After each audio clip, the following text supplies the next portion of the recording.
first day, you might have, places to be, you can be that in the film, but you know, take it way more than they're and the same thing when we do capital testing. Sometimes we have to fly in the environment to test it, so we try to make sure they get first, so they can use something else if they wanted to. But that's the general process. There's a lot of different rules, but they're all software. If there's no state law.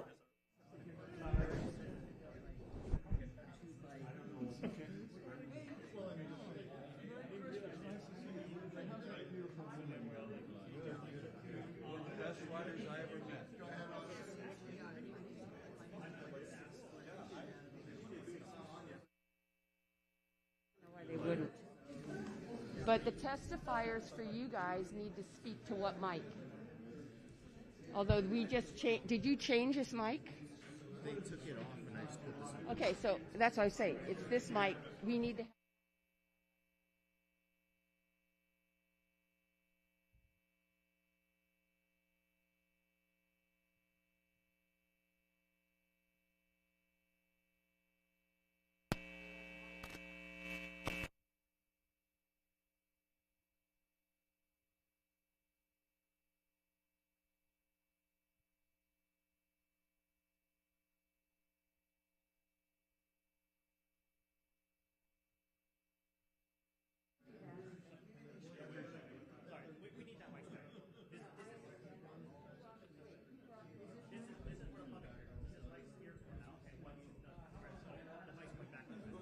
Yeah, no, I'm trying to figure it out.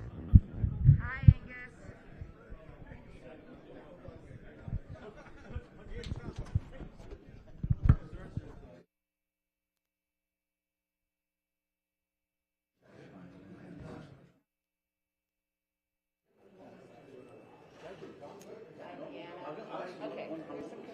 The guys. Oh, okay. Wait, sorry. And then you guys started to do that. Oh, yeah, county guys. The testifiers should be here first, and then the public might come back. So this is all of our sure. These two are used. No, we're not going through anything. You need to sign up. Which, yes, write down that piece of paper. Tell me that one more time. What's going to happen? Please don't touch this. Okay, no, I want to know where the mic's moving to because we're hearing the same audio. Okay, so when are people speaking?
School.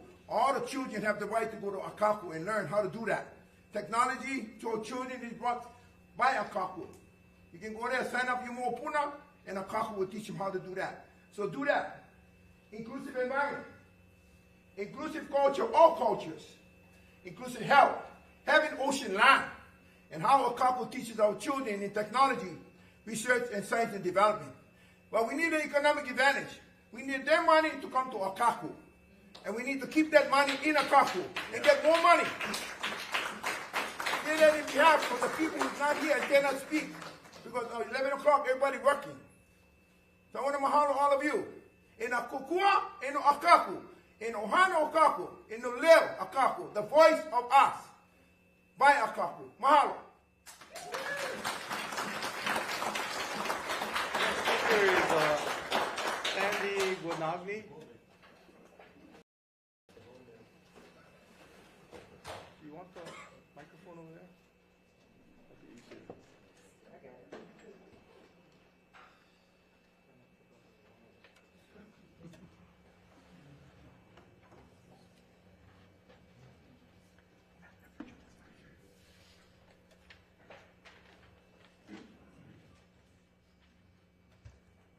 I'm Sandy Gagani, and I live in Kihei. I've been on island for 32 years. Came here for my midlife crisis and decided to milk it. Akakū was unknown to me when I worked because I worked 12-hour shifts, 7A to 7P. Since retirement, I've really enjoyed following the news from Akakū for so many reasons.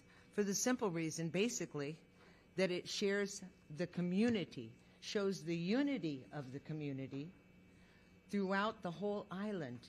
This is a time when we are extremely vulnerable, post-COVID, post-fire, that we need to have to express our opinions on a free platform. Why Akakū was kept analog when the rest of the island was made to go HD, I still don't understand. That access should have been in place all along, and it should not have cost Akakū a dime. $225,000 from Spectrum, that's a drop in the bucket to them. We know how big they are. We know what their CEO makes. But what we need is the island to stand together and to be recognizing that the community access media is essential to allow everyone to share their platform and to maintain the basic tenet of democracy. That's all I got to say.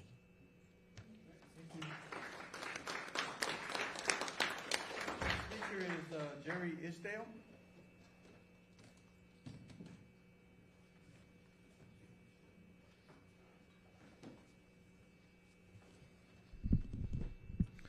Aloha.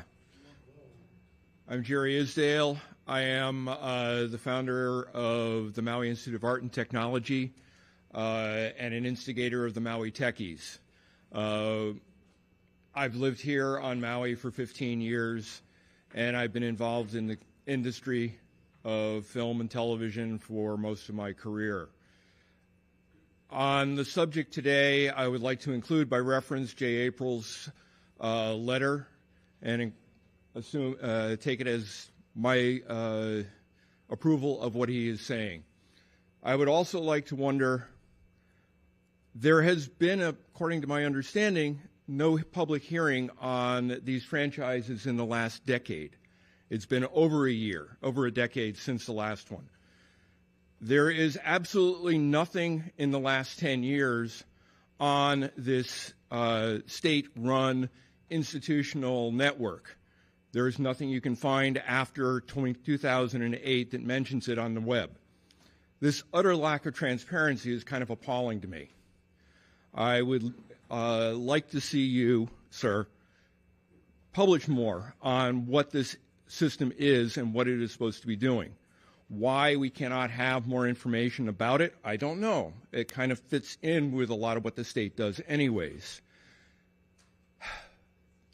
Given the changes in the internet and our technologies in the last decades, I understand where a lot of the things that Spectrum is talking about is coming from and all the wonderful things that the access is able to do.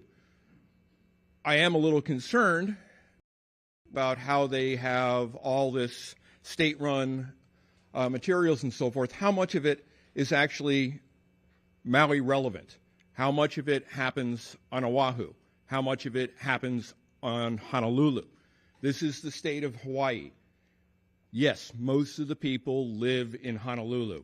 Most of the people live on the island of Oahu.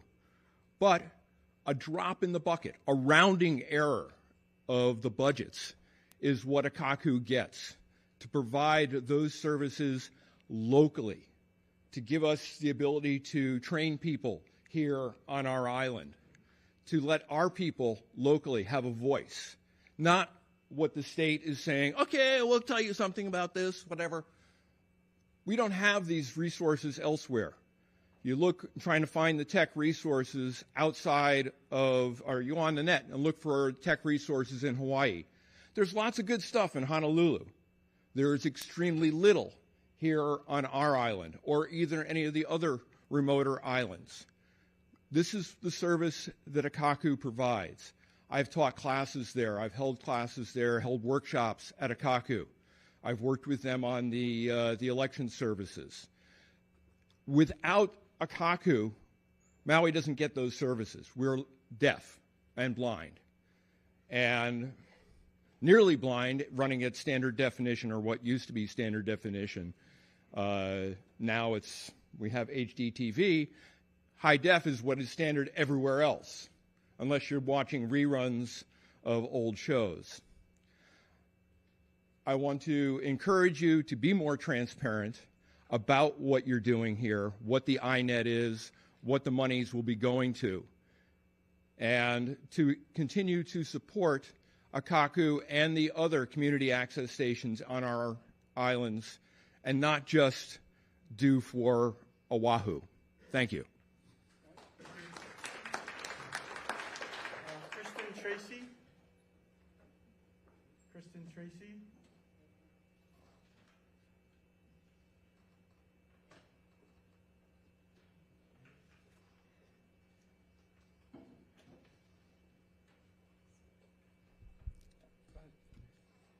Aloha, my name is Kristen Tracy, known as Kat, and I am voicing my concern over today's hearing on its impact for Maui County residents, including myself. I attended the 2013 franchise renewal for Maui County when the holder was Oceanic Time Warner. There were scores of testimony and people saying that they had concerns over that agreement then, and today we are here 11 years later with no new agreement to comment on. I expect that all the testimony given then stands today, although today we cannot know what the details of the spectrum renewal will entail in the end. In November, there was a bait and switch that happened in Kauaʻi during their franchise renewal. The DCCA was complicit and the agreement non-transparent. It included the raid on public access funds for Kaʻaʻike, without any community input on what the final terms of that agreement were. It also included an exorbitant $12,000 setup fee for Spectrum to pass through an already delivered high-definition video signal that to Kauai's community channels. The commandeered fees are supposedly for maintenance of a quote-unquote institutional network of which no audit exists as to who is currently on the network or what the actual maintenance costs are. This is all aside of the fact that it is questionable whether the network is even cable related, except that the cable company provides that said network, which I believe is fiber, not cable. The fees for such a network seems best paid for by the state and counties, not Cable Act franchise fees. I have to ponder where the statewide 1% that the DCCA receives of the total 5% collected goes. What accounting is there to the public of those funds over the past 20 plus years? Perhaps that 1% should be allocated from the DCCA for the network they feel needs to be supported. I also wonder why PBS Hawaii, an institution funded by the Corporation of Public Broadcasting, is allocated 1% of the cable franchise fees when they are not a cable channel, but a broadcast channel. What that additional 1%, along with DCCA's 1%, possibly be adequate for said network? Why should the community access centers bear the brunt of the DCCA's kowtowing to Spectrum? Consumer protection come into play. It appears that Spectrum calls the shots, both within the terms of this agreement and throughout the politics of Hawaii Nei. Maui Community Television is a staple to our tri-island communities, providing essential information and providing free or low-cost access to tools and training that help empower our residents' voice.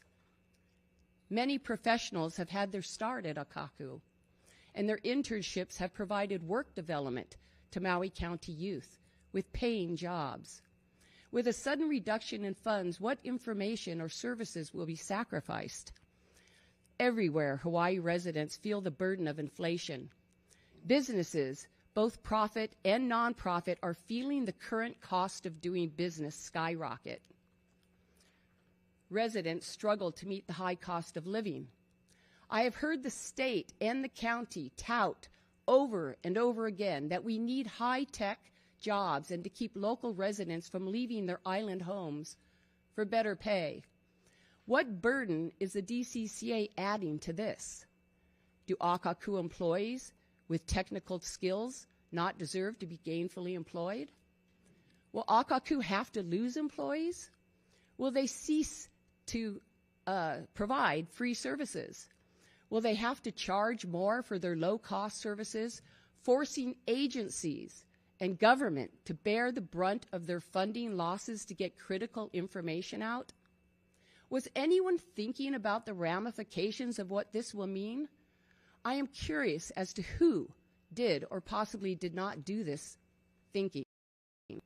Like the non-transparent agreement with lack of clarity to the public, will we be told who is behind this? I have commented in past public hearings entertained by the DCCA Cable Division that it appears impotent in making any real provisions for the public in their franchise agreements. I challenge you to postpone this renewal until an updated agreement with clear terms is released for public comment, and that all necessary ascertainments are conducted, and that said agreement demonstrates educated thought and consideration for residents and their needs, including local public information reflecting their communities, is updated with current technologies like high-definition television. If the DCCA needs consulting on current standards to make an informed and educated appraisal, they should take the time to do so. Lastly, any agreement should include the protection of the full 3% cable franchise fees sustained through the duration of the contract period. It should also require no cost for high-definition video signal distribution for the community channels. Aloha. Speaker is Austin Akakū.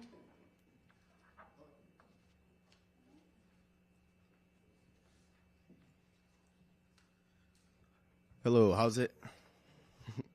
Hello, my name is Austin Hutto, and I'm the media specialist at Akakū, Maui Community Television.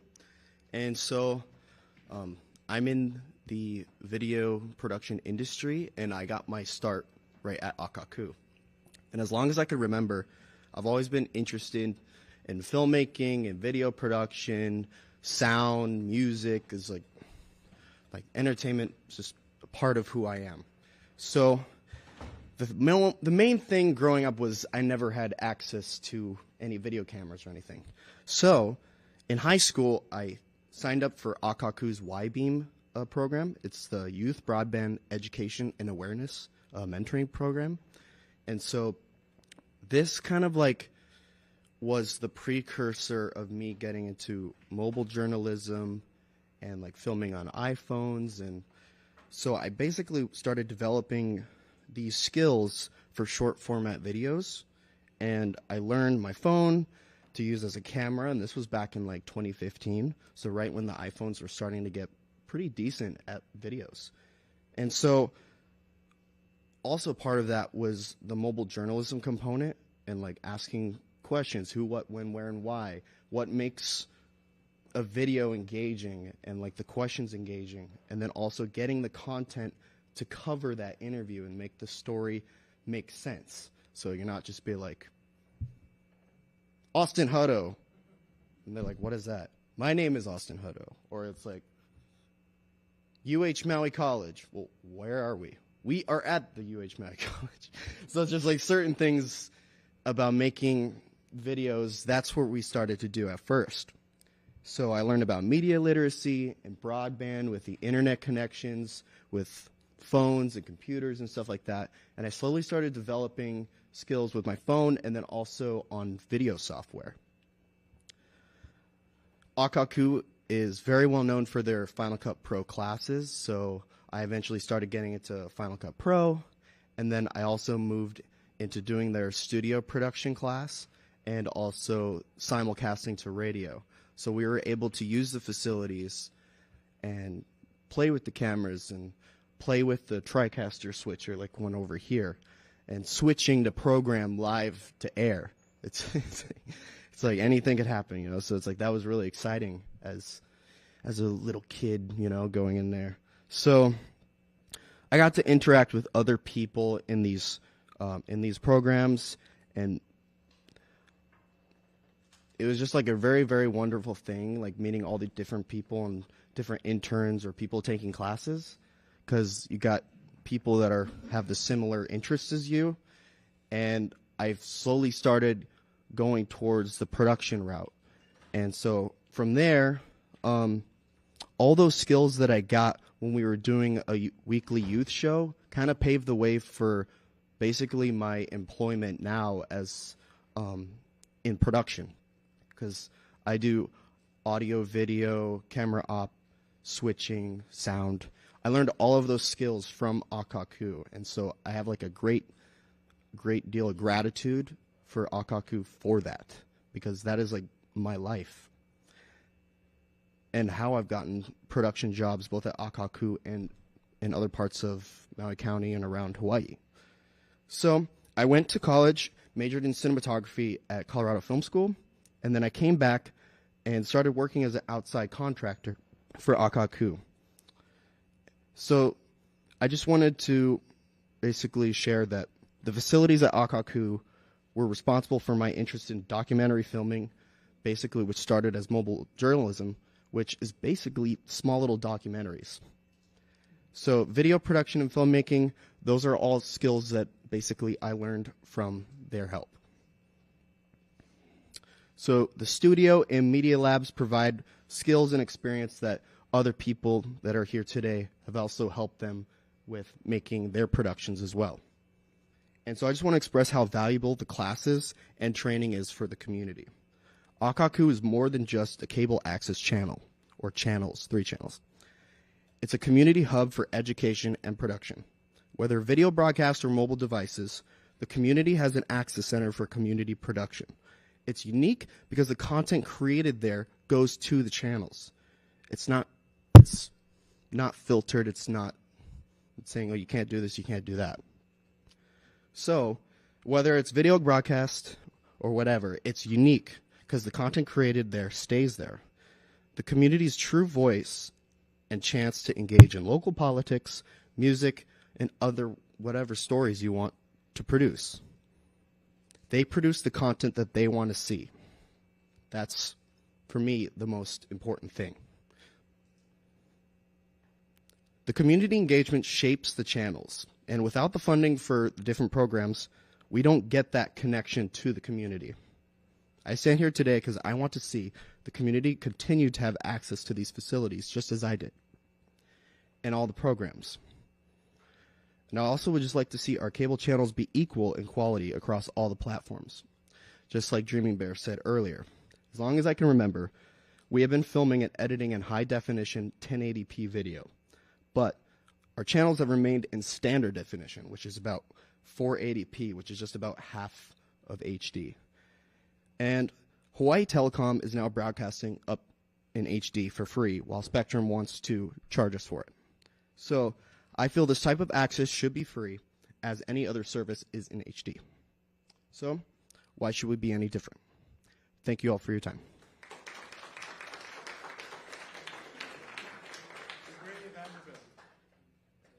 Vanderbilt. Oh, you can take it down. You can stay there, sir.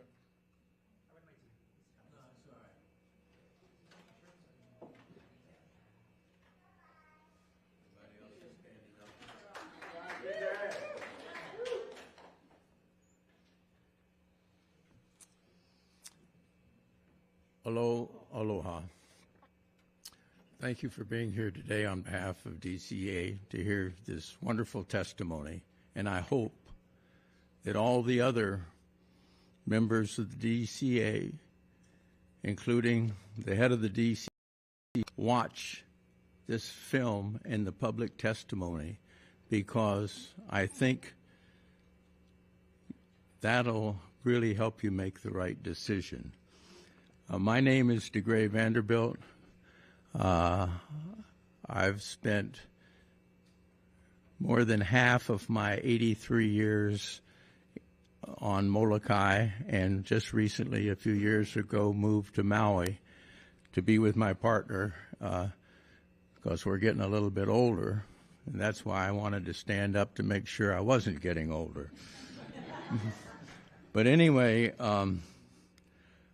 one individual I've always had great admiration for is Congressman and legendary civil rights leader John Lewis, who spoke these simple but very poignant words. When you see something that is not right, not fair, not just, you have to speak up. You have to say something. You have to do something. Well, something seems clearly not right with this process that has brought us here today, and it appears the objective is to compromise the ability of the public access stations throughout our state to operate effectively, even to the point where the people of Hawaii may lose their only public access platform where they are able to truly express their right of free speech. And one of the things that I heard today that obviously isn't right, Spectrum has 375 channels. Akakū takes in 1% of that with 3 channels. That is clearly not right. So I was going to I'm not going to get into the technicalities and all of that, but I did want to read 2 documents. One is our state's unique Aloha Spirit Law, and the other is some wise words on the crosswords of where our state is today.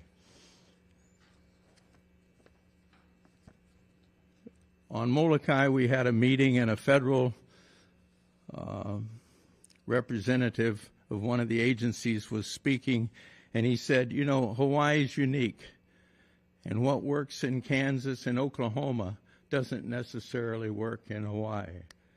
And one of the really unique things in Hawaii is the Aloha Spirit Law. It's Chapter 5 of the Hawaii Revised Statutes. And I just want to read a part of that. Section 5.75 says, Aloha Spirit is the coordination of mind and heart within each person. It brings each person to the self. Each person must think and emote good feelings to others. And then it goes on to say the purpose of the Aloha Spirit Law.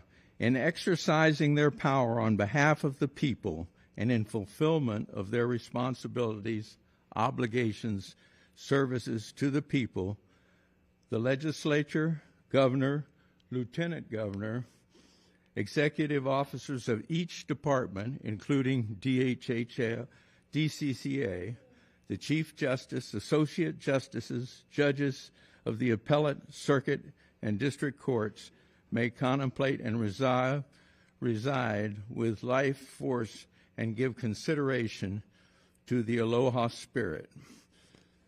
That is just a wonderful law, and this is something that really needs to be applied more often. Now, I'd like to just read a couple of words about the crosswords of where we are. The preamble to the Hawaii Constitution holds that we reserve the right to control our destiny, to nurture integrity of our people and culture, and preserve the quality of life that we deserve. It is not only our right, but our kuleana, our responsibility to take action, to control our destiny, and preserve our quality of life. We face enormous challenges, and the strain of these challenges is slowly eroding the hopes and dreams of our people. Hawaii's people deserve ambitious goals, big dreams, and bold action. The less force label us dreamers for expressing what we may have regarded as overly grandiose thoughts, but dream we must, and we must pursue these dreams with vigor and energy if we are to obtain the greatness that is so patently the destiny of Hawaii and its people. Hawaii's destiny is greatness, a greatness born of our shared values, a greatness of family, community, and love, of rich diversity, tolerance, and unity, of commitment, responsibility, and hope, of reverence for our natural and cultural heritage and our shared history. We are the inheritors of this dream and this destiny. Together, we will fulfill our destiny. Together, we will realize our dreams. Together, we will live up to the promise of Hawaii. Now, I know, Deputy Director, you weren't going to ask any questions, but are you familiar with those words, where they came from? Oh, okay. No questions. Is anybody here? Is anybody here recognize where these words came from? Well, they came from Governor Josh Green in his State of the State address in 2023.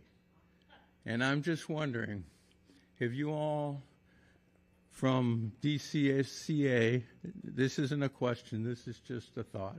I'm wondering if the DCCA and Spectrum have gone over the real guts of this bill and what it's going to do to the people and Akakū and their public access.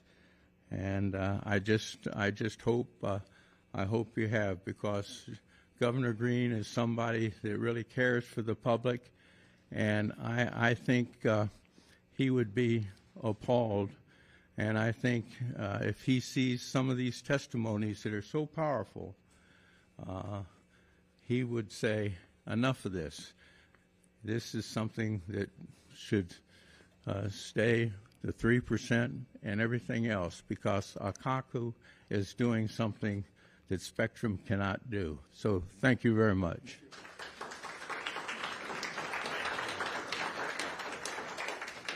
Okay, at this time I'll call up the esteemed senator from Maui, Senator McKelvey.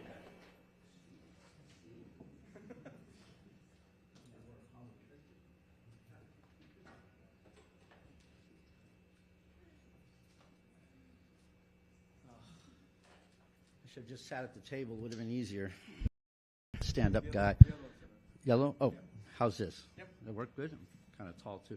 Okay, aloha. Thank you for allowing me to jump in ahead of everybody to testify, to stand in support of what the community is saying. I'll keep my remarks brief. I will supply my own remarks later. I am here as an individual. However, given that the numerous emails and phone calls I got from my constituents of District 6, it's safe to say that I'm there on their behalf. A couple things. First off is I believe that what's being requested by Akakū for the Maui renewal is not a big ask at all. Not at all. Especially when you look at the fact that it provides stability and continuity at a time where everything has been shredded and volatile right now, including the revenue base. Second thing is that HDTV, same thing. These are not big asks. Is this giving back to the community? Yes, it is. But I would argue that this kind of contribution is desperately needed because it provides for two things: true non-commercial content creation and access. The internet doesn't provide that anymore. YouTube, all of these, copyright, all of these providers inherently are commercially driven now. You don't get enough clicks or subscribes, you don't get enough views, you're not going to be able to create revenue to stay valid and get your message out. And what happens is people sensationalize and twist things. And after the fire, we had all of these content creators driven by commercials putting out so much misinformation, it was ridiculous. Akakū, on the other hand, strove to provide clear content and communication for the community. And because there's no need to be driven commercially by them. The access is to the community. And they teach through their classes journal ethics, which is lost today. They provide, you use this, there's responsibility.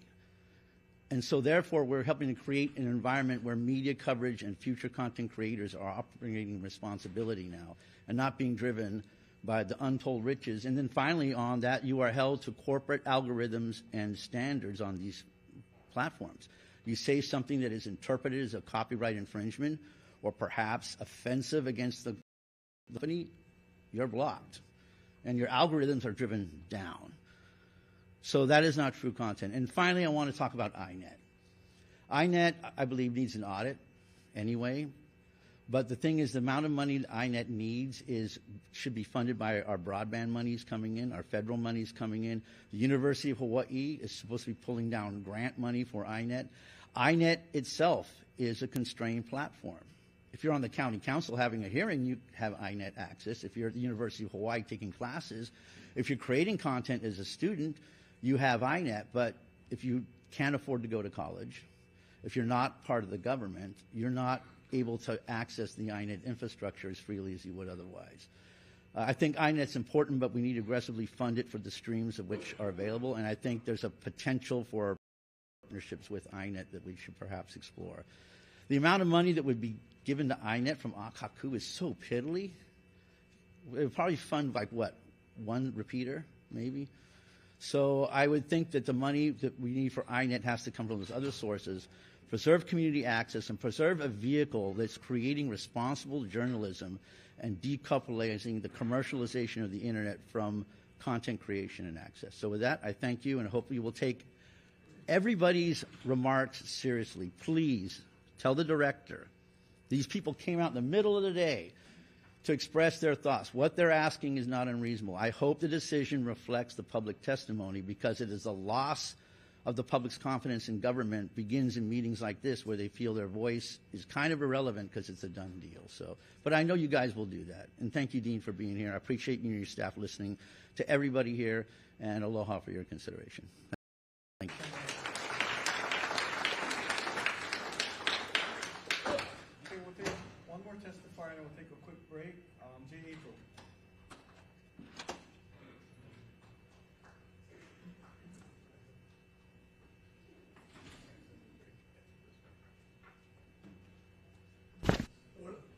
I want to thank everybody for coming. Pretty impressive. It was hard to get up on a Monday morning. I'm a night guy, right? I like to sleep till 9. Today I had to get up at 7. I'm just amazed at the turnout.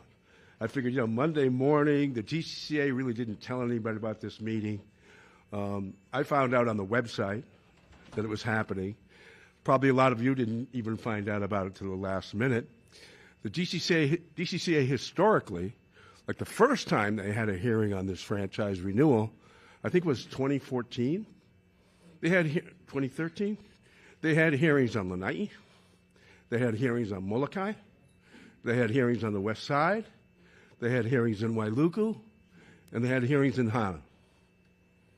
This is the only hearing they're going to have. Why? I think Angus mentioned it to me. Is this a public meeting in name only, or are you listening? The history of DCCA is when they let a franchise out, they make sure it's one size fits all. Every island gets the same rotten deal. Just go on the website, the DCCA website, and look what they just did to the island of Kauaʻi. They took something called a retention fee, somewhere close to 1% of their money, to put into this mysterious INET, which we don't know anything about. They want to do the same thing here. They want to do the same thing on the Big Island. And they're not going to use a franchise renewal for Oahu, because that already happened. But they're going to figure out another mechanism to do that there. I'm hoping that your turnout and your testimony will change that paradigm. Because this DCCA, these are good people. Dean's a good man. Nadine Ando, the director of DCCA, is a good woman. Randy Leong, the cable administrator, who should be here. He's the cable administrator. He's a good man, too. They're good people. They're doing what they're being told to do. Who's doing the talking? And it hasn't always been that way. In the beginning, about 35 years ago, Hawaii was looked upon as one of the most progressive states or local franchise jurisdictions in the country. Why? They created the public access paradigm in every county. It's actually, there's a statute, 440G, that sets this up. It's actually part of state law. That's great. That's terrific. Hawaii was good at preserving green space, and in the beginning it looked like it was going to be pretty good at preserving electronic space. Now, things have changed. 35 years ago, this all happened, and this isn't the first time Akakū's been in trouble. I'm sure some of you remember, right? It was 2005 or 6, I think it was. A developer didn't like something that he saw on Akakū. You know, some amateur photographer came in, made a video about destroying the beach. And he vowed to my predecessor, Sean McLaughlin, that when he got a chance, he would take Akakū out. When Sean said to him, well, you know, the answer to free speech is more speech. You can make your own programs to counter what you just saw. He said, I want you to take that stuff off the air, and if you don't, I'm going to. When I get you out. Well, he tried. Kalani English, remember Kalani? Yeah. Kalani at the time told me that the developer spent $500,000 to take Akakū out. He sponsored legislation that would split our funding in thirds. He influenced, I'll use the word influenced, members of our board of directors. You might remember the drama. There was a fist fight. Eventually, I hired the attorney, and we won the day. We got Akakū back. When I was hired to run the place, it was like the Titanic on the bottom of the ocean. We had to paint it, and then we had to raise it, and then we had to sail it. I think we've been doing pretty good. Yeah? So, it's come out of the ground maybe 7 years or 14 years or something. It's happening again. A new administration that doesn't have any of this institutional knowledge is now saying, well, we need to put money from Akakū, the little bit of money we get, and we need to put a significant portion of that into a... Does anyone here even know what this INET is? No. Now, it'd be one thing if this was sort of an isolated case. But this already happened on Kauaʻi. They've already done this. They've taken money from Kauaʻi for the next 15 years. It'll be over $1 million to put into some shadow INET. That's what they're doing. So I mentioned about the hearings.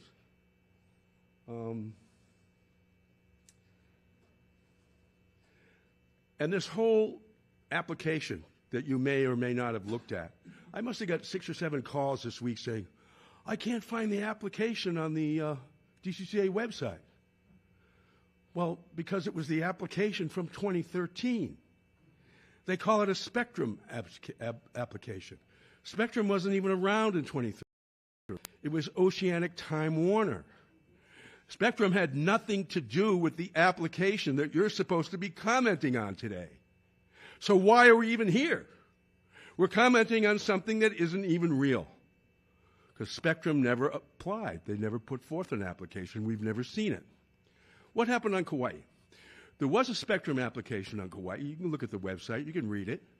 Did it say anything about retention of fees, retention of funds, INET? No, it did not. The application made no mention of that. So when the franchise came down on November 15th, everybody on Kauaʻi was blindsided. They had no idea their money was being taken away. This is a violation of due process. We have due process in America. Before you are going to be, I'm going to use you screwed. Before you get screwed, you should have a piece of paper that tells you how, right? They don't supply that. So this process is deeply, deeply flawed. The fact that there's an application that doesn't include anything about what's really going to happen when they come across with this franchise. There's also something that they're required to do. It's called a community ascertainment study. Before you do something like this, you have to go out, do a study, do a survey, find out what the community wants. Did they do a community ascertainment study this time around? Nope. They didn't. The last time they did one was in 2013. So that's flawed. They need to do another one. In 2013, I think Tracy mentioned it, there was a petition signed by 362 people, I believe, asking for a couple of things. HDTV, a decade ago, right? And full funding for Akakū, still asking for the same thing. There were probably 64 or 65 testimonies submitted, written testimonies, and I don't even know how many oral.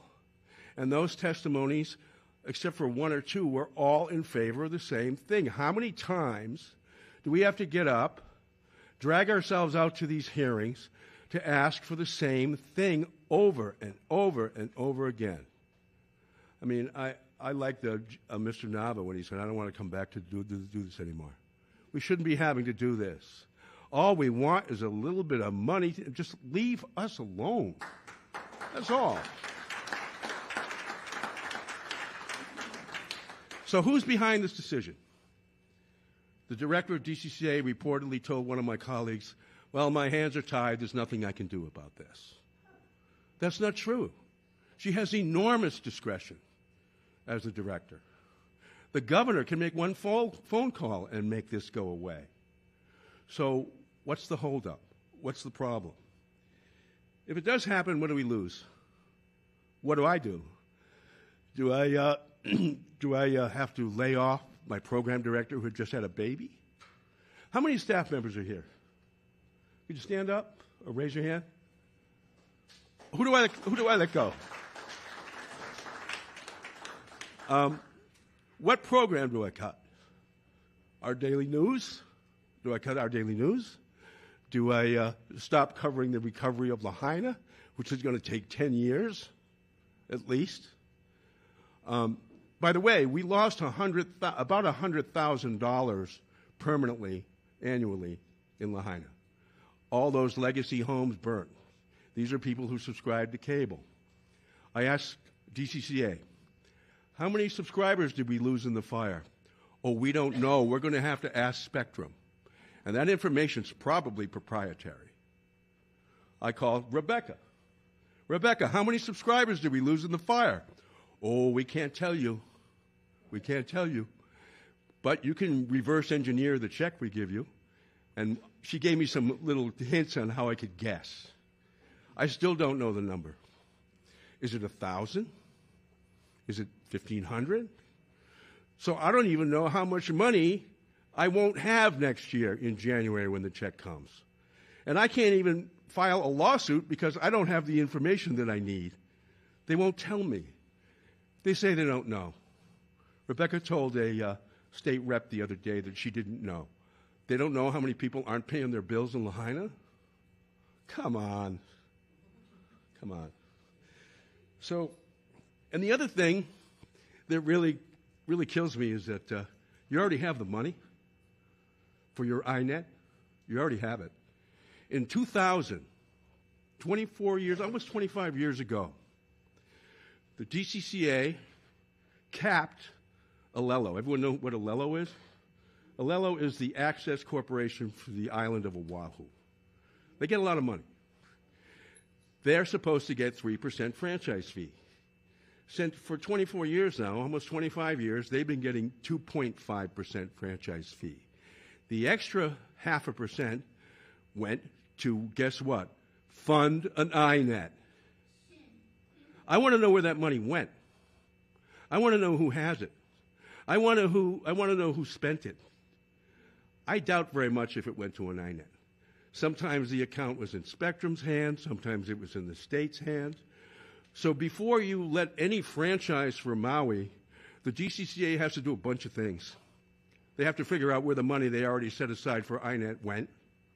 They have to audit the so-called INET, technically and financially, and a number of other things. But the bottom line is you already have the money. We're doing a good job on Maui. We just want status quo. We want the 3% we've always got. And this is the first DCCA in 35 years that's ever come after our money. And we're not going to let it stand. But thank you very much.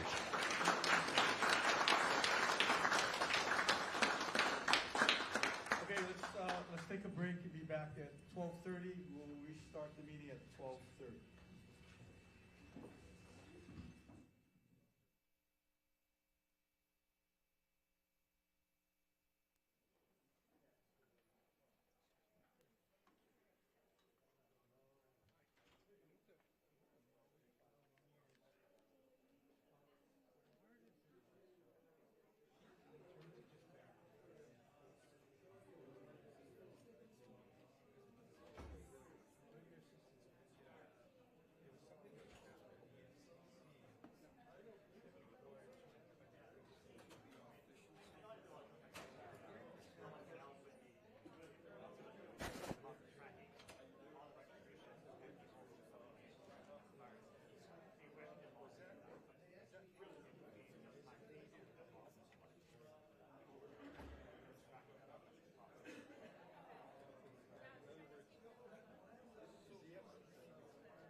Okay,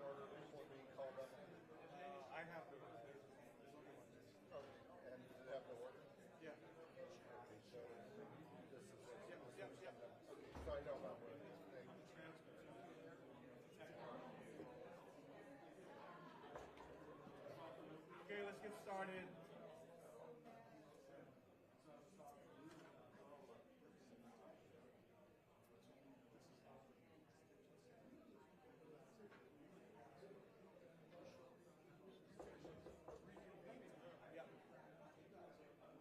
All right, let's get started. I want to reconvene the meeting.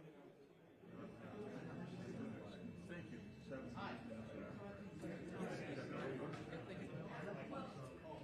Wait, you can hear this thing, but the recording isn't. 1 second. From a graphics collective in Russia online. All right, let's move on with our testimony. I know we have a lot of people signed up to testify. I'm going to ask that we're going to try and keep a time limit on your testimony. All right, our next testifier, if you can call up Chivo Ching Johnston. Hello. Thank you very much for being here. Thank you all for showing up in support of Akakū. I will be brief.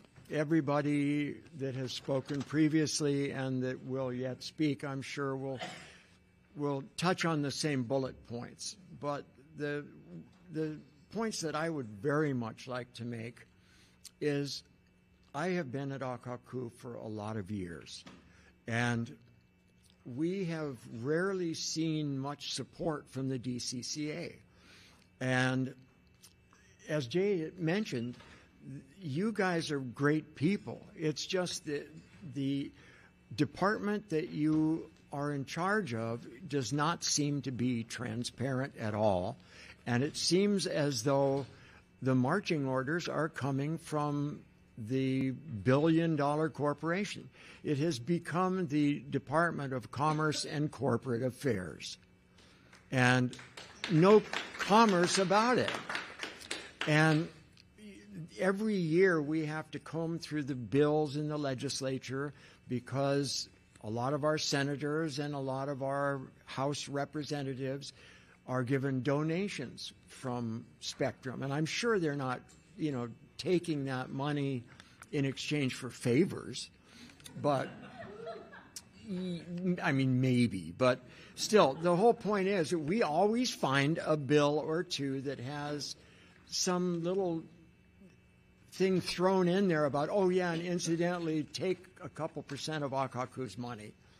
And it's like, why is this perpetual attack? And it's coming from some bad apples or players, either in the legislature or in the Spectrum organization. They make $1 billion a year in the state of Hawaii.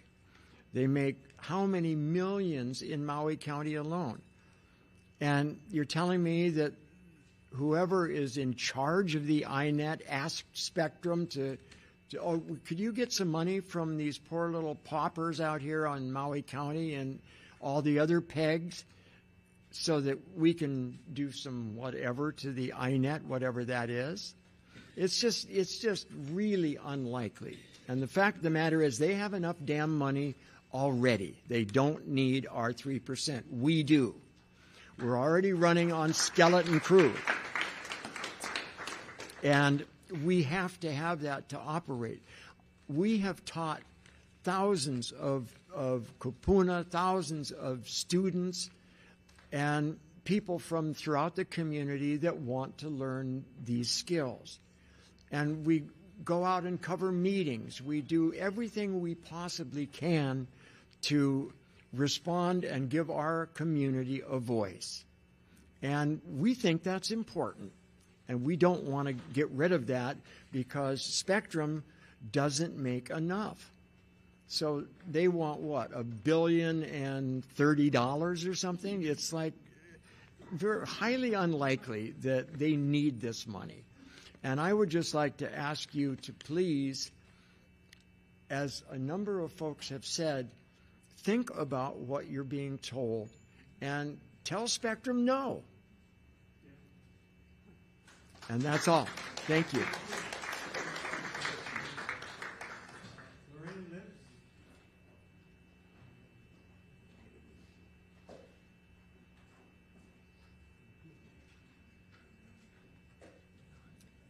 Hi, I'm Lorraine Lips, and I'm the artistic half of the Maui Institute for Art and Technology. And one of the things I'd like to just say is from a nonprofit standpoint, which I'm on the board of Art Maui, and I've been very involved with the artistic community here, which Maui has been extremely well recognized on a global basis for its arts and culture. And nonprofits need this. We need to be able to have a voice. We need to be able to promote and present the various things that we're doing to give our nonprofits voice in the community, to assist people in understanding how important it is to be involved. And this is like our town center. This is kind of a place, Akakū supports the ability for people to gather and learn. And the impact of that, the influence that that has on nonprofits such as the one that I sit on, as well as others, is immense. It teaches people what's essential in communication. It teaches people what goes into creating information that is understandable for the public.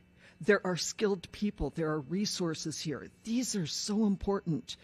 This is, we're dealing with a situation where Maui we have such unique resources. That's why people come here. That's why they visit. That's why they live here. And part of what makes us special is how unique we are. Not a homogenized version of America. We are Hawaii. And Maui, in particular, needs, especially after all the loss we've experienced recently. I mean, we've gone through so much, and then the fires that just takes us down to our bare essentials and real estate and services such as what Akakū provides. These resources are a rich place for healthy interaction for our community. Now, I want you to understand and just kind of think for a moment what it would be like to be in a place that did not have these kind of resources. People are going to be shuttered more and more. They don't have the real estate. It's too expensive. You try and go out there and rent a property to do anything on a commercial basis or on a community support basis, it's out of reach for most people. And it's extremely competitive right now because there just aren't the resources. We need to rebuild. So I want to also present one other thought, and that is, if Spectrum is actually providing all these wonderful resources for people, what are the optics going to look like when they take a devastated community like Maui is presently and they pull funding? It's not going to look real good. Anyhow, I thank you all for the amazing testimonies that you've given, because it speaks to my heart, and I feel that the people who have presented have deep knowledge about what we're facing, and I want to thank you so much for being able to hear what we have to say. Thank you. Paul James Brown.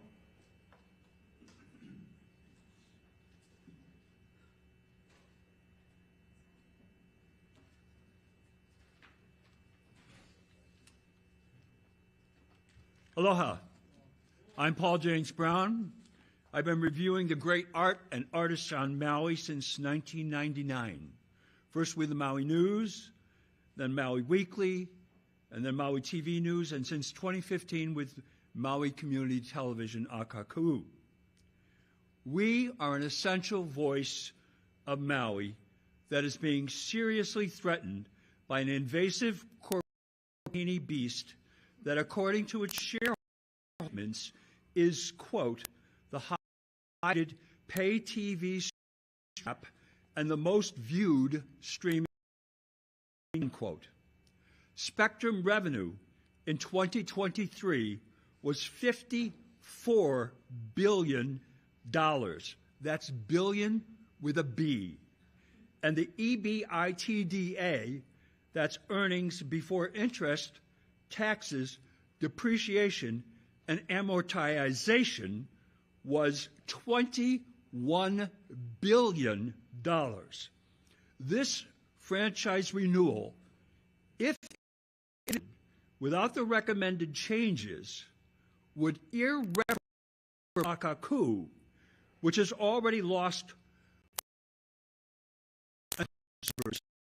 because Spectrum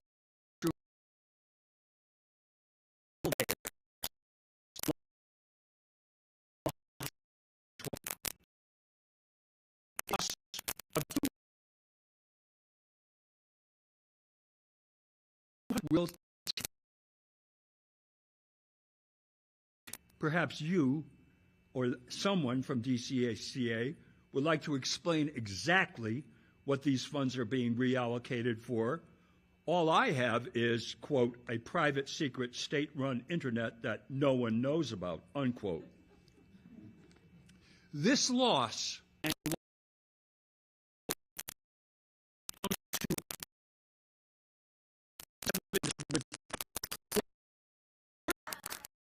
what it looks like. Sorry. Well, that's the percentage. Revenue represents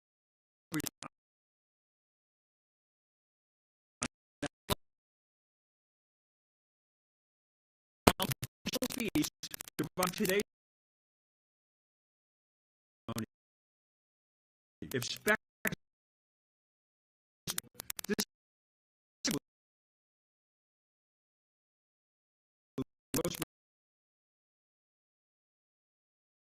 and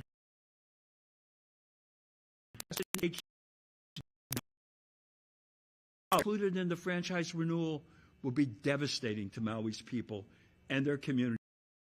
Please, don't be the Grinch who stole Maui's Christmas. Be Father Christmas, and don't allow this to happen. Mahalo nui loa, melikaliki mai haoli makahiki ho.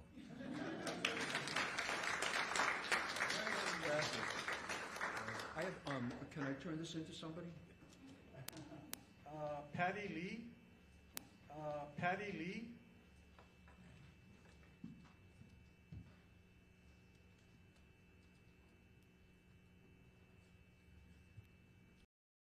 Can't tell which one is the one.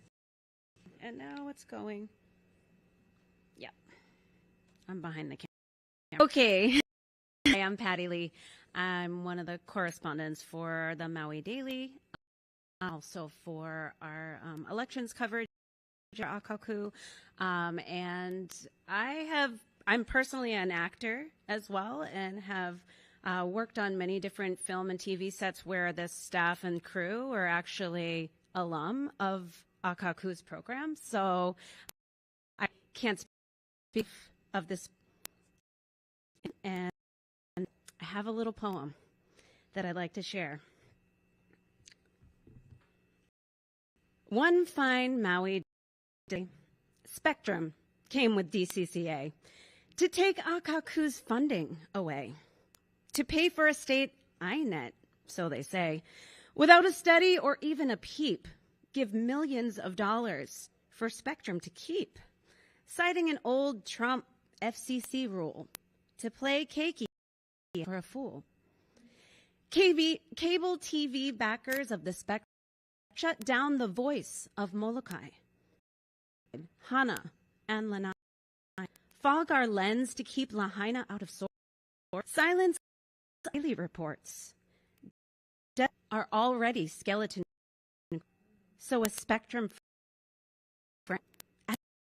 of Akakū. Way there is no accounting at DCCA except to do the big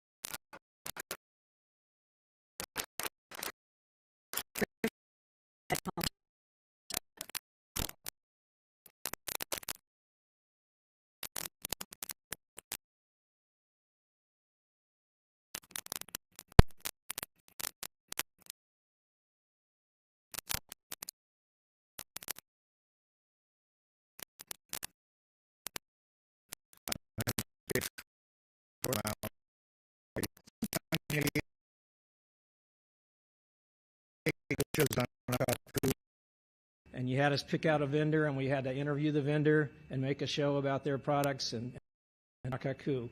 And I learned that from Chivo, who's on camera back here. And that was fabulous. And then another thing I learned, took a class on Final Cut Pro, which is video editing software. From that, I've learned how to make my own video editor and more professionally. Made, 30 videos since then.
I'm Wallet, KW, Apo, APO, Alpha, Papa, Omega. I'm new here. I watch Akakū every day and night. and I enjoy it. I can watch it over and over again. I enjoy it. And at times, what's presented is Maui County Council, yeah, and the daily report, Chivo Ching, Johnson, yeah, I like that. And Paddy, yeah, and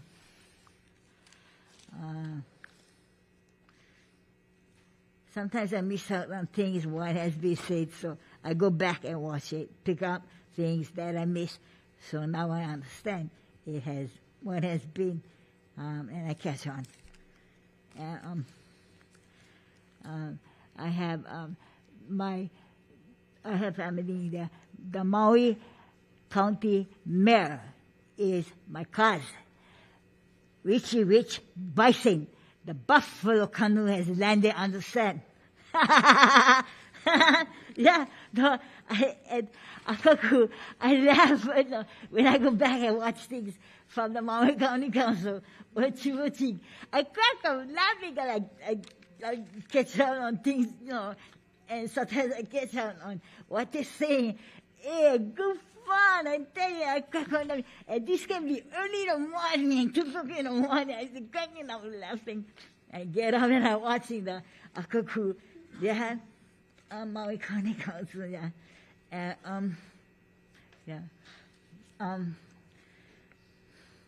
My son is, I'm mentally ill, okay? I've been mentally ill since after high school. I got into an accident when I was in 1974. I was freshman in Bowen High School. Anyway, I came mentally ill from my accident in 1978. The summer of 1977 or 78, yeah, when I was in grad. Anyway, I never, my son, Elijah Paokalani, led us apo APO. Elijah is Jehovah God, yeah? Jehovah God, Elijah. Paokalani, pa, touch. Okalani, pa, of touch of the heaven. Pa, touch, pa, touch. O of Kalani, Kada, Lani, heaven, touch of the heaven, touch of God. Let us, that's Jehovah God's mighty little lamb, Christ Jesus. Apo, Alpha, Papa, Omega, that's Jehovah God. The Alpha and the Omega, the first and the last. Alpha, Papa, Omega. Okay. And then, Jehovah God, yeah, He hears our prayers. Yeah, so prayer. Pray. Yeah. Thank you. Walter Kanan, followed by Michael Doberstein.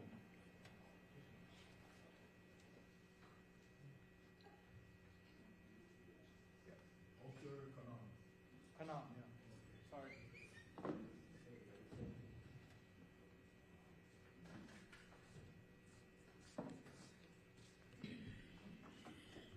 Oh, I gotta follow that. That was the light. Oh.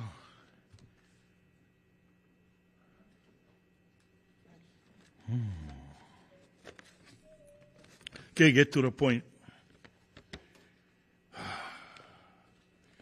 While I am here to address you and you, I would also like to read a letter that I wrote. This letter is to someone who advocates free speech. And he also said, if you control by censorship, you will be held accountable. Mr. Elon Musk, Tesla Incorporated, 3500 Deer Creek Road, Palo Alto, California. Aloha, Mr. Musk. Congratulations in your appointment to the Department of Government Efficiency. I believe that your lifetime accomplishments is proof that you get things done. I have viewed your documentaries and I agree with you Everyone deserves a second chance to make a positive change in their lives. Mahalo, Elon.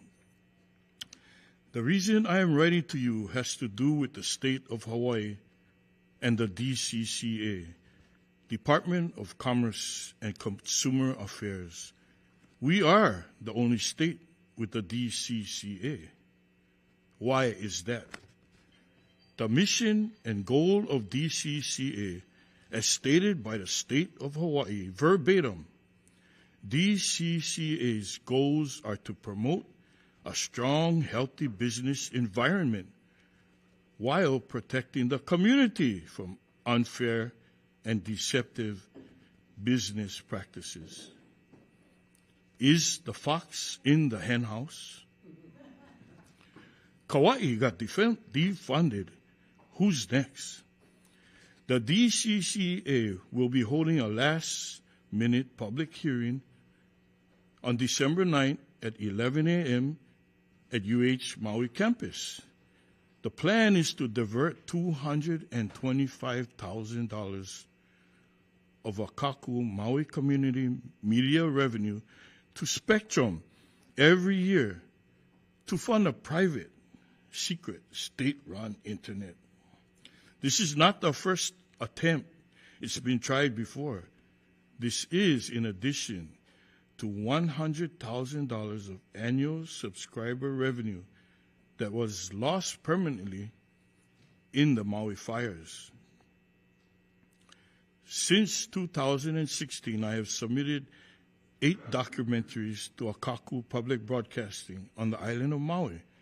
Every one of them was shown on Akakū Primetime TV. The first video was 60 minutes and took my granddaughter and I approximately 300 hours to edit.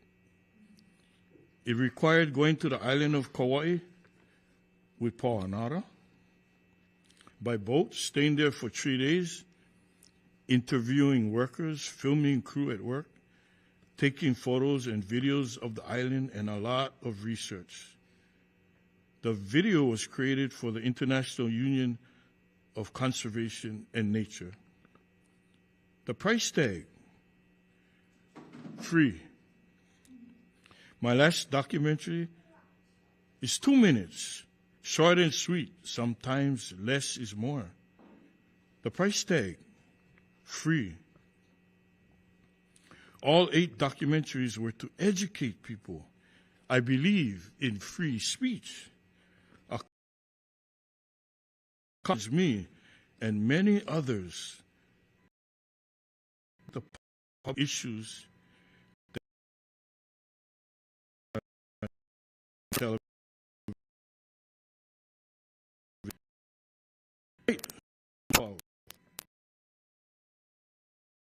waste.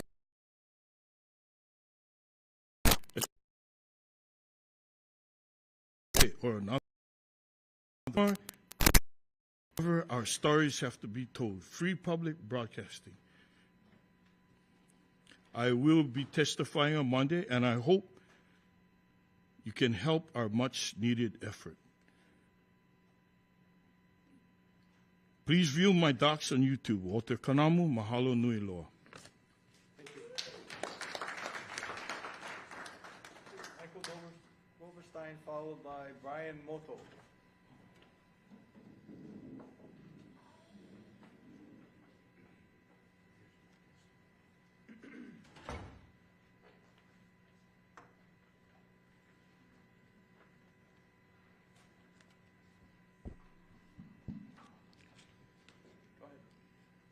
Aloha Kākou.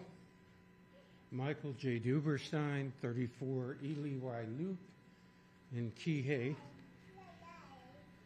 U ma keia au ka kaina ka pono. Mahalo for holding this critical session.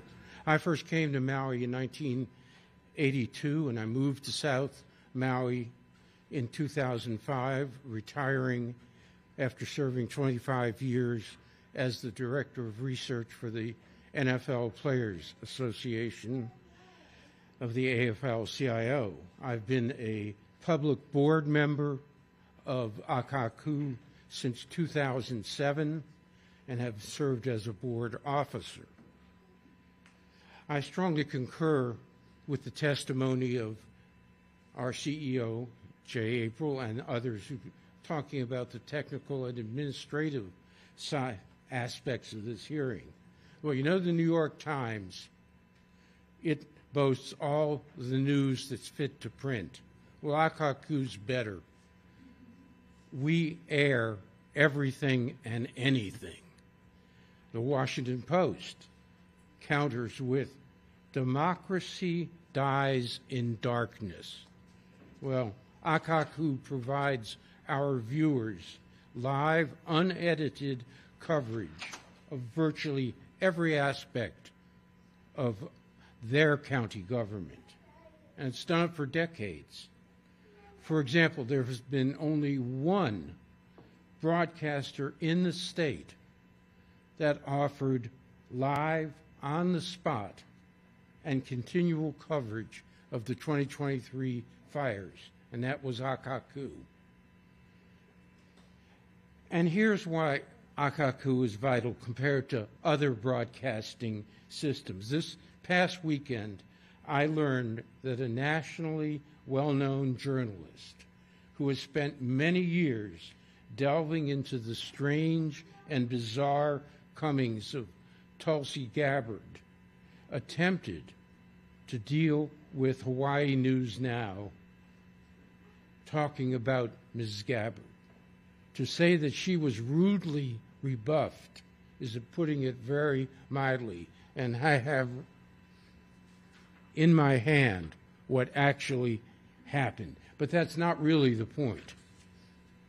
We at Akakū would never treat anyone with such disrespect. Indeed, I've requested that she send me the material in question, and if she sends it back, I will make it a point to have it broadcast on Akakū. Now, don't be upset or shocked at that. I was a top-level congressional aide for a decade, from 1967 to 1976, and dealt with valuable and sensitive information at this level before. Given Ms. Gabbard's nomination to head this nation's intelligence service, there remain many questions about her relationships with the deposed Assad regime and with Russian contacts. Now, if the New York Times, Washington Post, and HNN fail to offer the public this information, Akakū can and will. You have the authority to assure Akakū and other Hawaii PEG systems not only be maintained at this level, but to become even better. Now, I was on the board when Jay described the chaos that our board had. That we had members of the board of Akakū who didn't like Akakū. We had meetings that lasted 6 hours. I have just one more minute here. This isn't the only meeting. I mean, there was a meeting in 2012 as well at the Cameron Center where many people from Maui came and testified about how good Akakū is. And finally, Spectrum. Well, Oceanic Time Warner was and is by far the worst provider of cable services in this country. Spectrum is one level up. They're the second worst provider nationally of services to the cable community. We're not getting anything great. We can do a lot better, and you can help us. Mahalo, malama pono.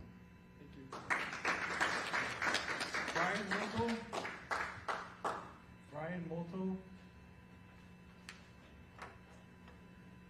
Mark Hymas.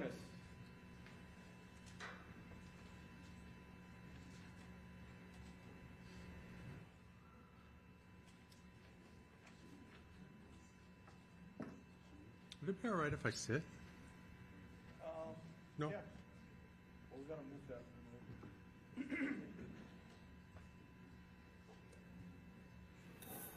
Sorry, my back's killing me.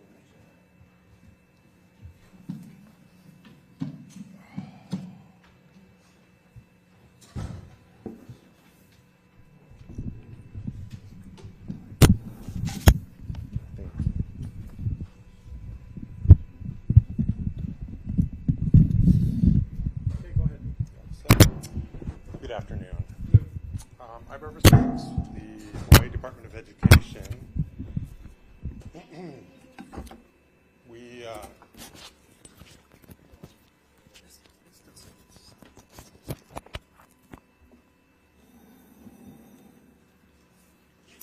We're also one of the kind of more quiet beneficiaries of the PEG funding.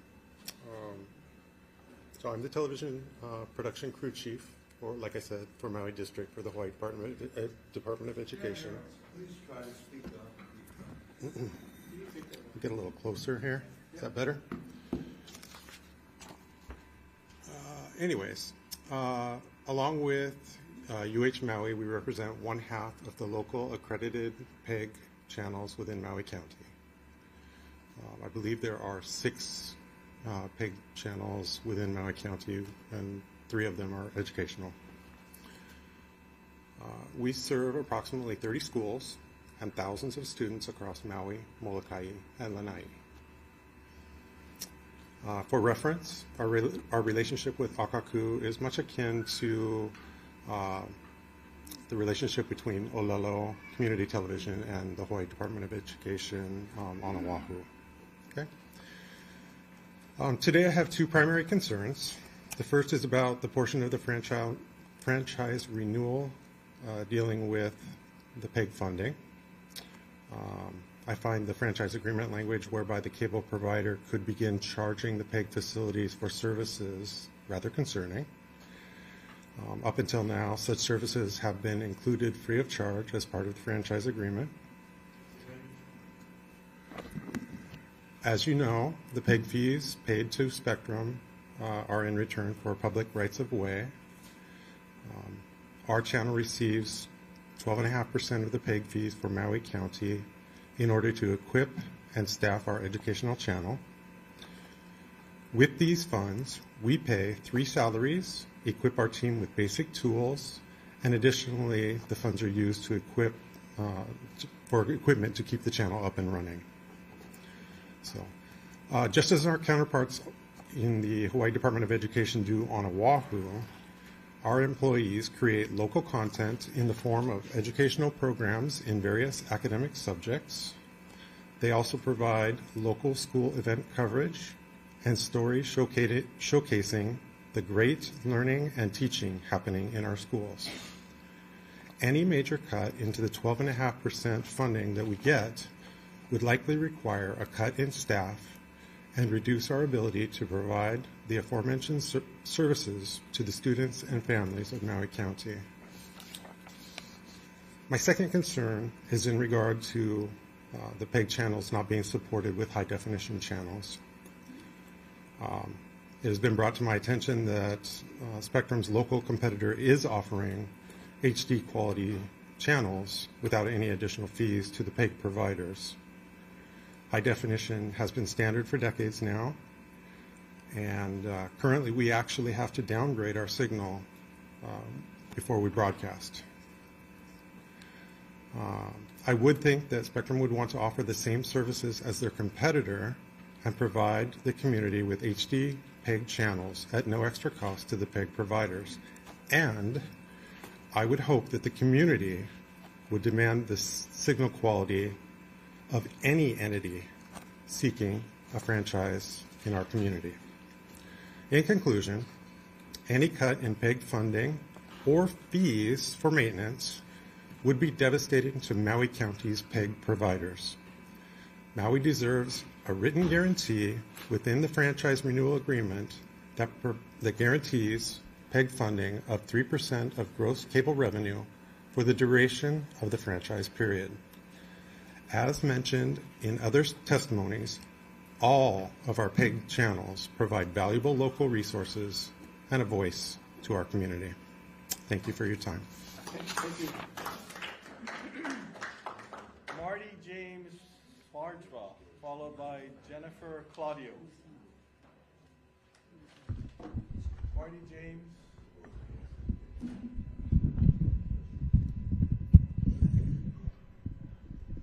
Okay, Jennifer Claudio.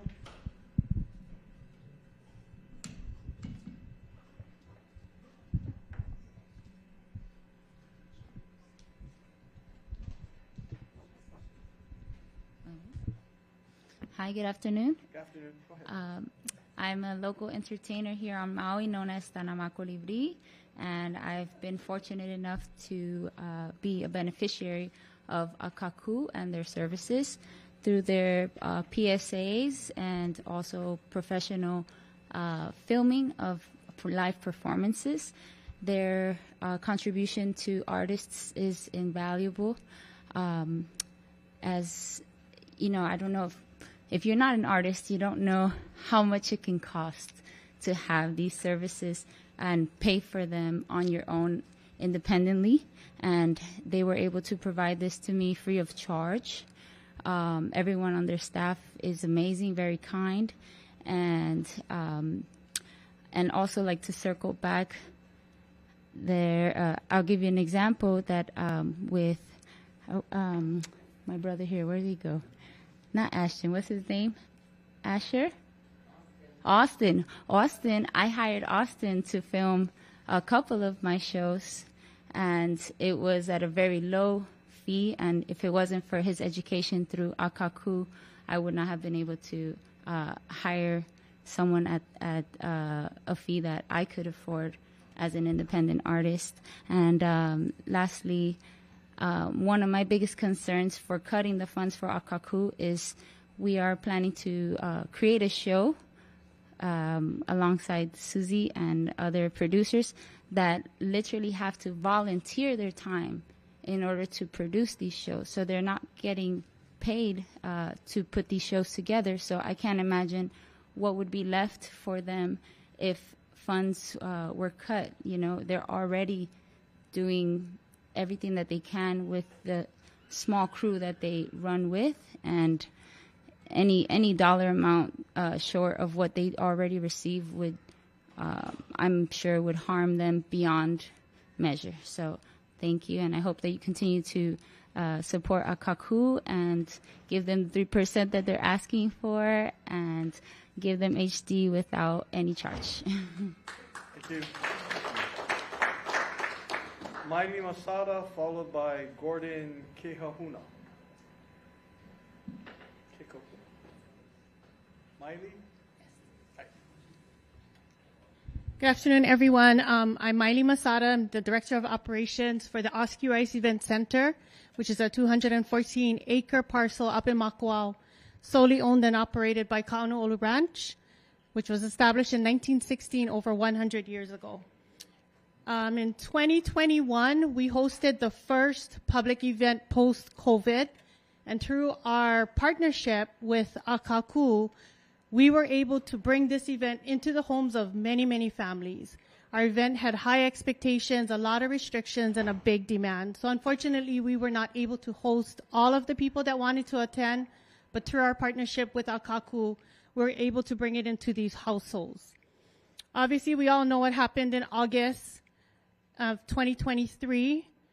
Again, our facility was asked to host as an emergency response shelter for livestock.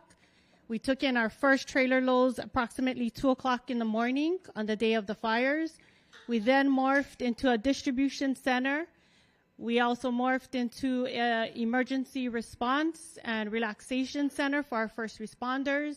And then we morphed again to an essential and food hub distribution, serving over 19,000 meals over a period of time for families directly impacted with the fires in Lahaina and our upcountry families that were hosting some of their ohana from Lahaina or who themselves have suffered. Again, to our partnership with Akakū, they brought our story and what happened in Upcountry to the forefront, which allowed so much people to understand the significant impact that Maui was going through. In closing, I'd just like to say that without Akakū and their staff, their team of dedicated people, a lot of our stories would not be real. People would be misled or misinterpreted as to what was happening. The staff at Akakū takes time to get the real story. They come and talk to the real people, the unsung heroes. They see for themselves and portray what is actually happening. I ask that in closing, whoever needs to make the decision that needs to be made, make it with consideration of real people who are out there. Obviously, I had no idea what I was coming to today, but after hearing so much testimonial, I'm so politically disconnected. I don't know anything about iNet, HiNet, NoNet, whatever net, but I do know that the team at Akakū are real. We need them, our community needs them, and I just ask that whoever needs to make the decision, I know a decision needs to be made, please be considerate of what this team does. Mahalo.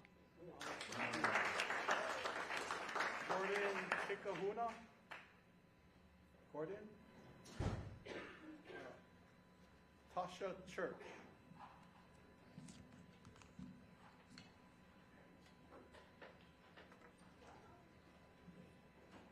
Followed by Jock Yamaguchi. You can take it on.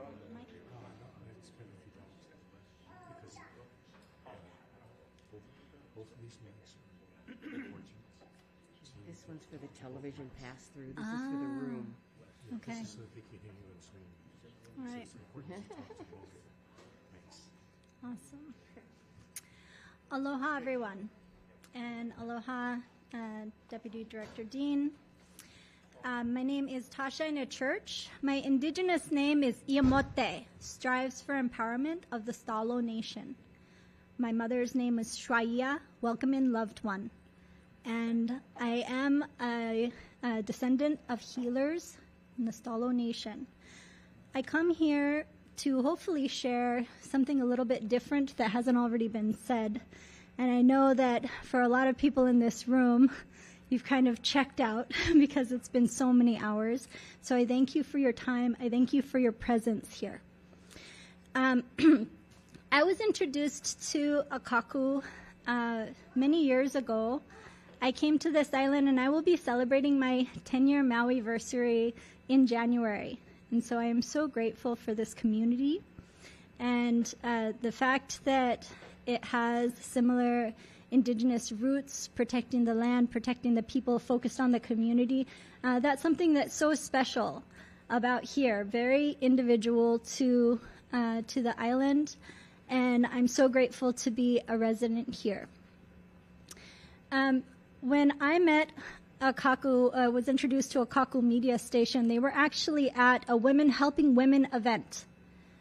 And for those who don't know, that's for people who are dealing with domestic violence situations.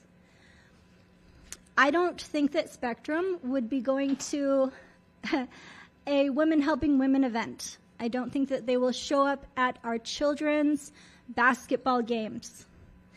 I don't think that they will be invested in helping out when it comes to bringing a message out into the community.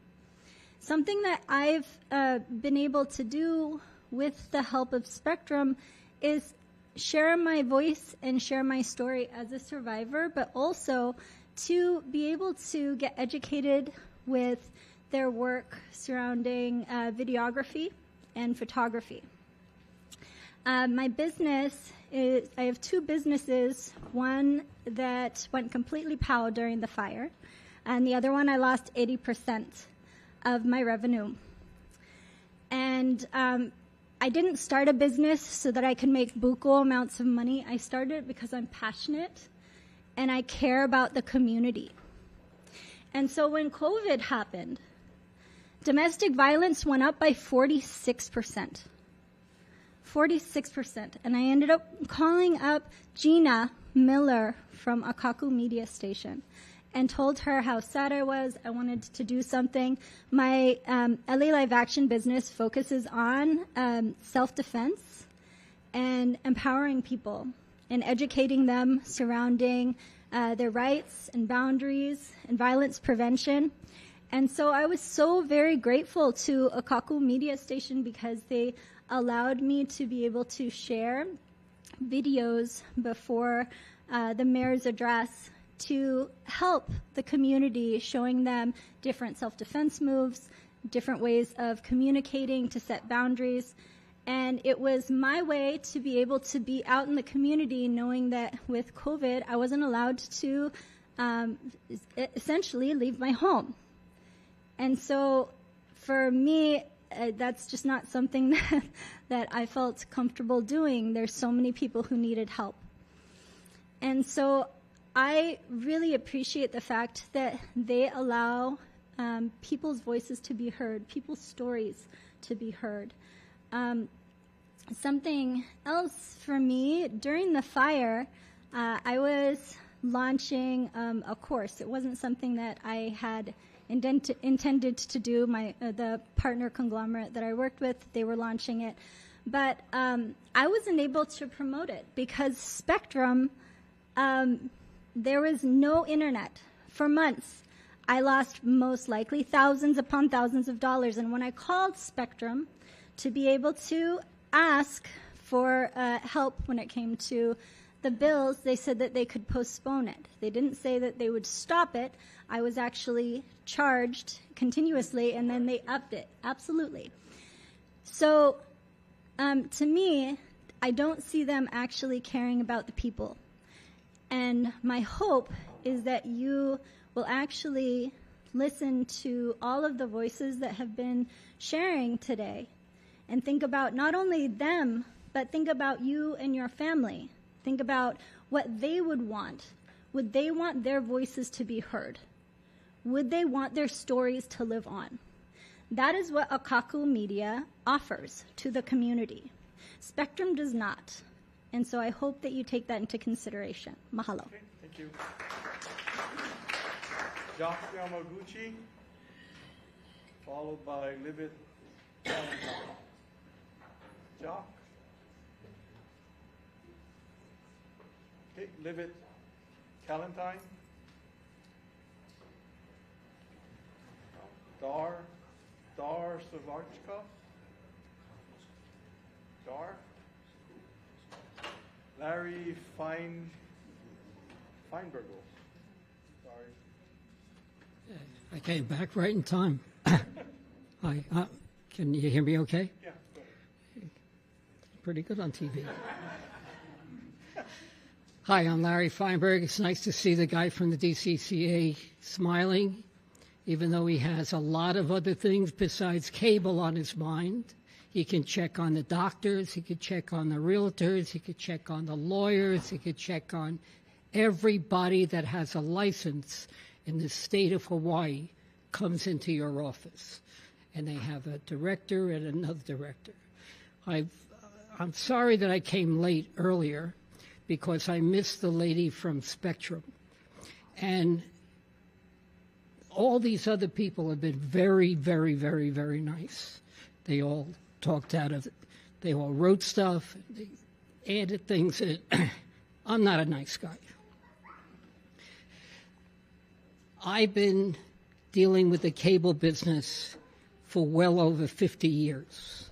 I started out in New York where they had the cable access TV, and from there I went to California, and I even was in the pay TV business many, many, many years ago. When I left New York to go to California to be in the pay TV business, my mother says to me, "Why are you going? We get TV for free. Who's going to pay?" Meanwhile, HBO, Showtime, the movie channel, and all of them come across and they pay Spectrum. Spectrum makes a fortune of money.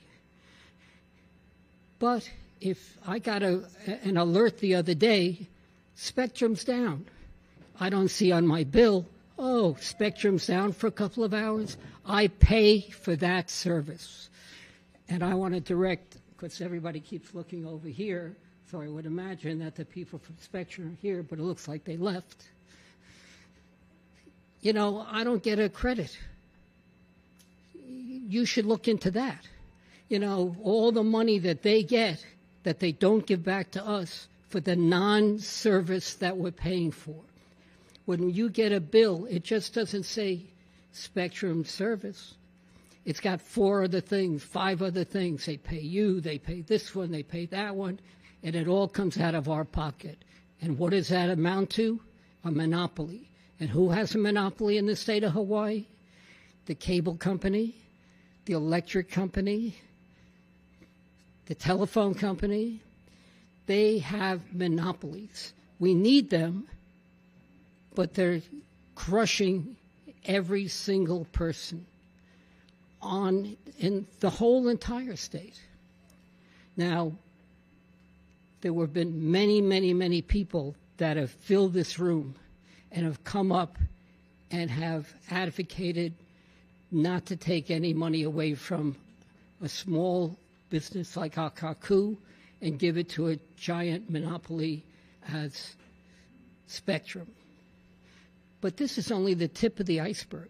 Someone outside just told me that after we all testify, that there are many other people waiting online, I hope they're still there, to do a Zoom meeting and talk about this. So there's a lot of people.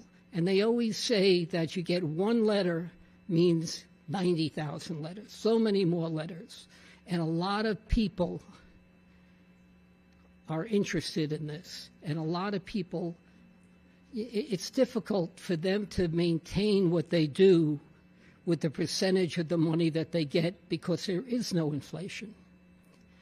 So when you go back to your office and you talk to your boss and your underlings and you go over and you go, boy, I was over on Maui. There were a lot of people there that are behind Akakū, and they don't want us, the DCCA, to take the money away and give it to somebody that doesn't need the money. I could see if they needed the money, if they were going to go broke. But they're not going broke. And they're going in your pocket, and in my pocket, and in his pocket, and in his pocket. Everybody's pocket they want to go in. Everybody gets a bill. The lady said she was getting a bill from them after the fire. So when they say they don't know how many people are not getting service after the fire, they're full of it because they know. Their computers know. Their computers print out everything. They have everybody's addresses. They have everybody's internet numbers. They have everybody's everything. It's a big, big, big company. Like I said, when I started out, there were cable systems all over the country. When we came to Hawaii and we did programming in Hilo and all over when the cable systems were one little cable system. Now, there were little cable systems on every island, but now there's one encompassing cable system. So when you go back to Oahu and you sit down and you talk to them, you go, you know, we got the money from Kauaʻi. Maybe they let us roll over them. Maui will not let you roll over them. Thank you very much for listening. Jordan Hawker. Anne-Marie Tota.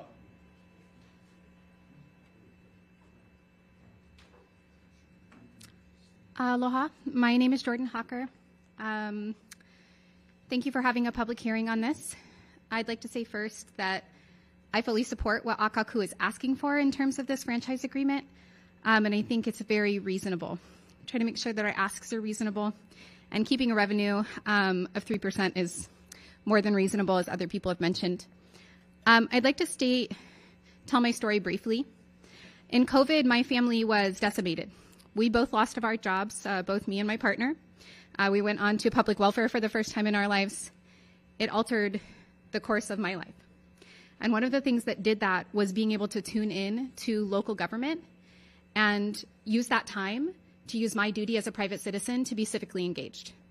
I think you can know by now that was because of Akakū and their coverage. In 2022, while pregnant with this child that I'm holding right here, I ran for county council against a deeply entrenched incumbent whose campaign coffers were more than I could even ever hope to raise. And Akakū gives a chance to every candidate to come and record a PSA, which levels the playing field for grassroots candidates. I am also currently a student at this university pursuing a degree in sustainable science management. And when I see something that looks to threaten the diversity of our media communications, I'm led back to a quote by the Smithsonian that says that redundancy or diversity within the system makes it more resilient. And if there's anything Maui County needs, particularly in its communications right now, it's to be as resilient as possible. We got beat down hard during COVID, and we got beat down hard after the fires. I've been the programs director for the last 2 years of the Kūʻī Community Association. We've worked closely with Akakū, particularly for our most recent candidate forum. I don't know where our community would be. And I think that's what you keep hearing again and again and again, is that they're so important to us. I'm a Spectrum customer. When I call and say, hey, my bill's too high, they work with me, and I appreciate that in terms of customer loyalty. But Spectrum does enough for me. Akakū fills an entirely different void. And I'll just close to say that I fully support Akakū and their ask in this franchise agreement, but also please know that I wouldn't be here trying to wrangle my toddler for 2 hours if this wasn't so important to me and my family. And so I really hope that this isn't a done deal and that you come here and take this into consideration and let us keep Akakū. Thank you. Thank you. West Furumoto.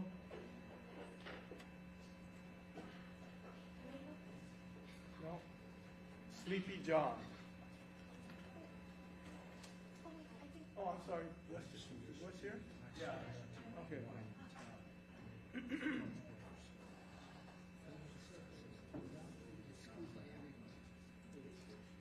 All right. Well, I'm setting up here. I'm a long-term resident of Maui, Kikioka-aina, and I've worked with Akakū for a number of years. The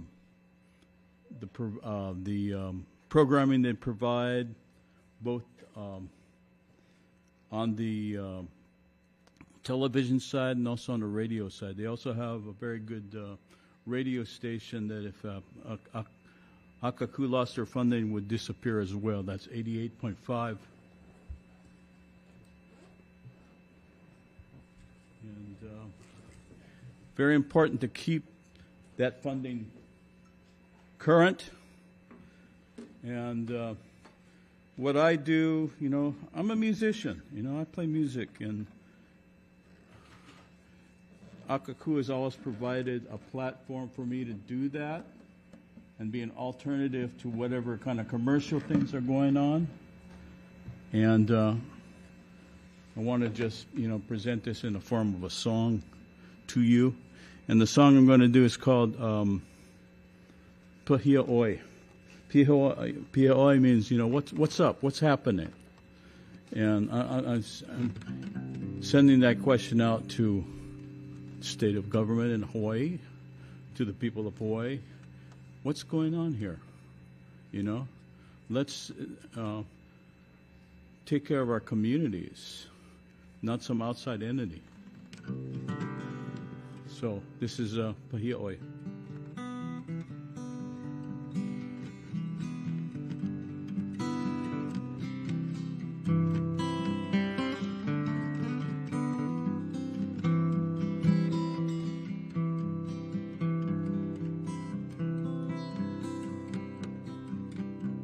I dreamed I woke up early with my pure and younger self and ran the beach at Punanu through the breaking foam. I flew on wings of seabirds above the breaking waves, swam into a deeper blue where Kanaloa reigns.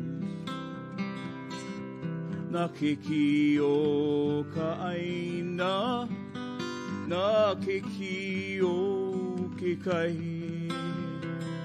na opio o Hawaii, oh Pehea oi.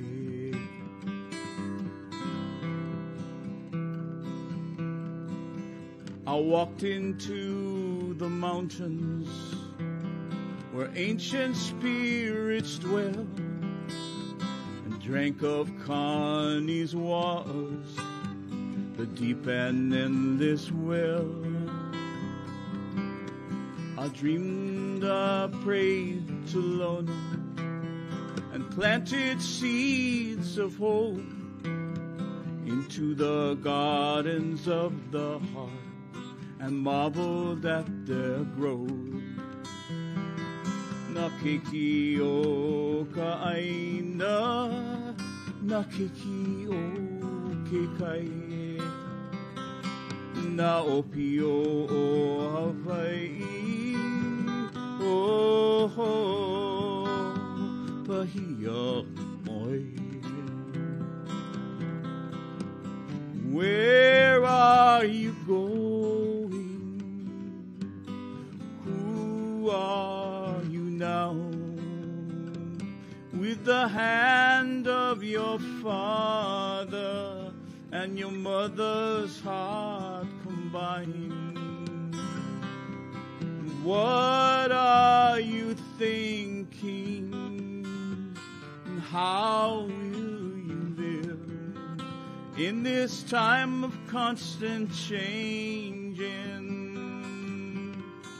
Do the best that you can. I followed in the footsteps of those who went before, and with the unborn children along the mo'o spine,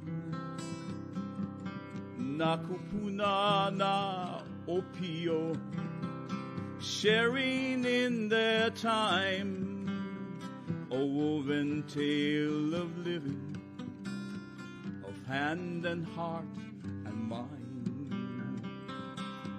Na keki o Kaʻaʻina, na keki o ke kai, na opio o Hawaii, oh Pehea oi.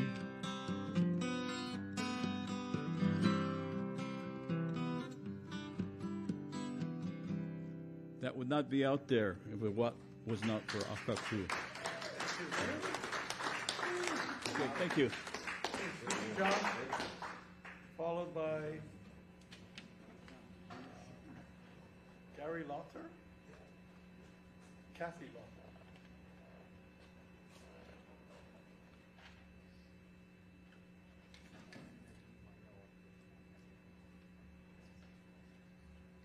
Okay. Hello, you guys got me? All right, I'm Sleepy John. I'm a local producer. I make television. I'm 82. I don't carry a camera in the field anymore. I really depend on the studio at Akakū to do what I do, which is shows featuring, I had Wes on a couple times, local musicians in performance. And without Akakū, none of that happens. Any questions?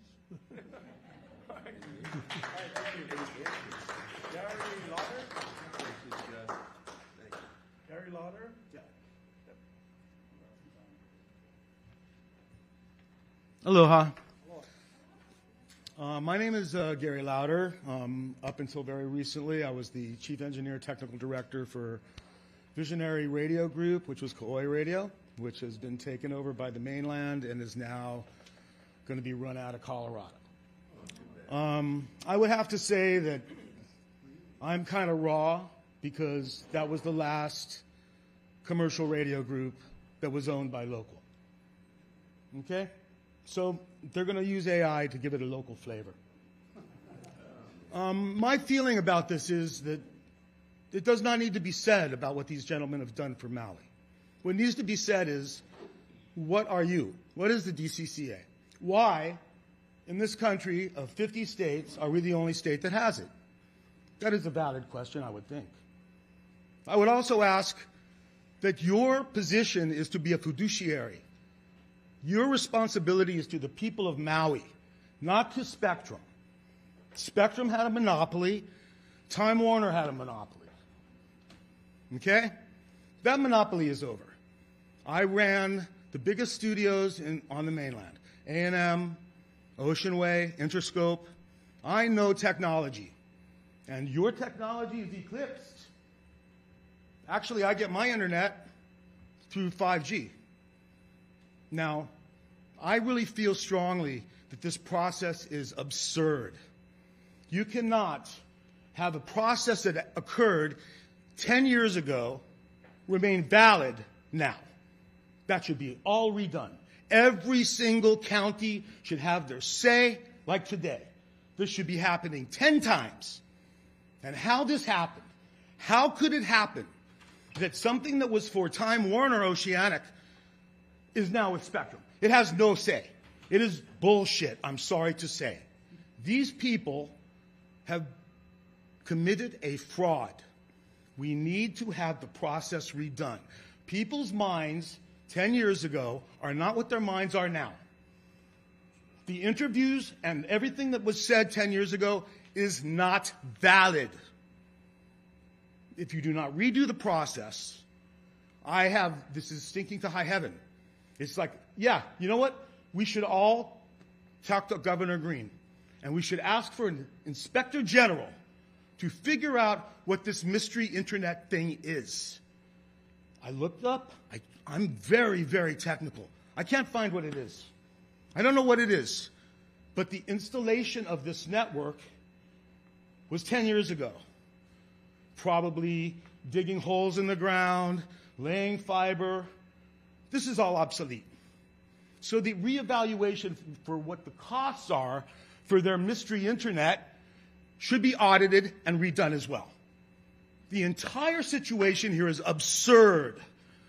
It is not Pono, and it should stop. There should be no decisions this month. There should be no decisions at all. Kauaʻi should be reevaluated. I do not understand how this happens. But I heard all day long, everybody in this room, so Pono, so giving, so loving. I am not. This is bizarre. I do not understand it, and nobody here can explain it. That's all I have to say. Aloha.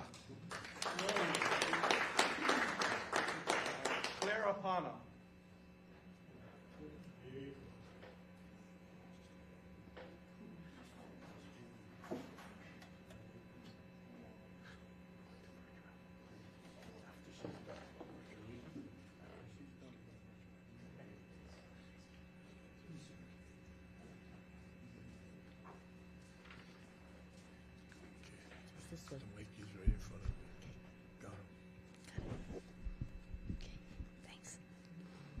Good morning, Claire. Good morning, Clara Pana from Wailuku, Maui. I was born in Wailuku, Maui, and raised in Wailuku, and have lived in Hawaii for my life. And many people who've testified are not native born and are not lifelong residents of this place or have a family history that goes back to before the incursion of Westerners to Hawaii. And I would like to testify and speak in that vein as Kanaka Maoli of this land.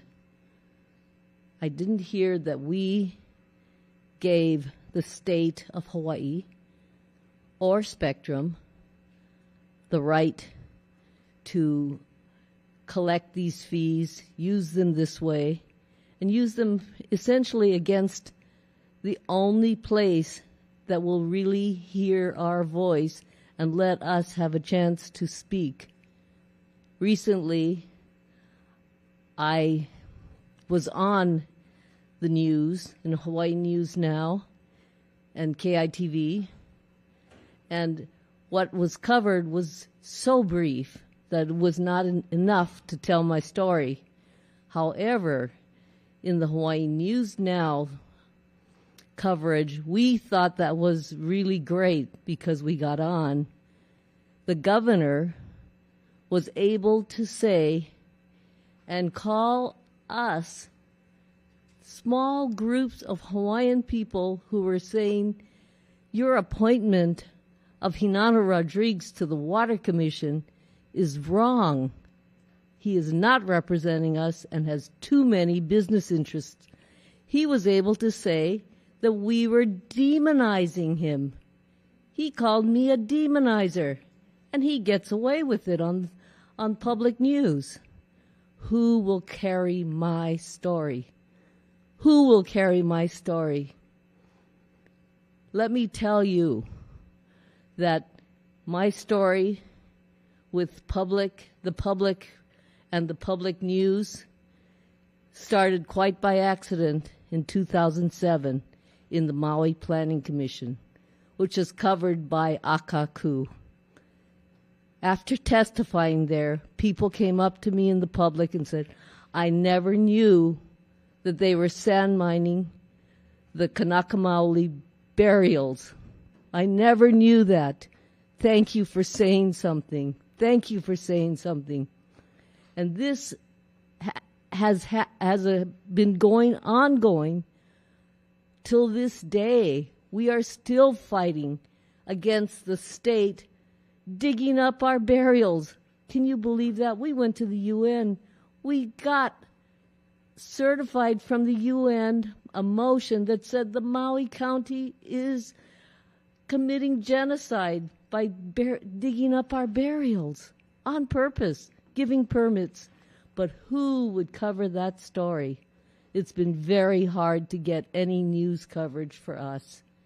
But Akakū has allowed us to go and be interviewed on private network, private people, producers and their shows.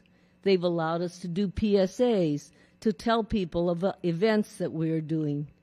They've allowed us to testify in public in a way that people can actually hear it. If you follow it only through Maui County, it's very difficult to get the coverage of the meeting.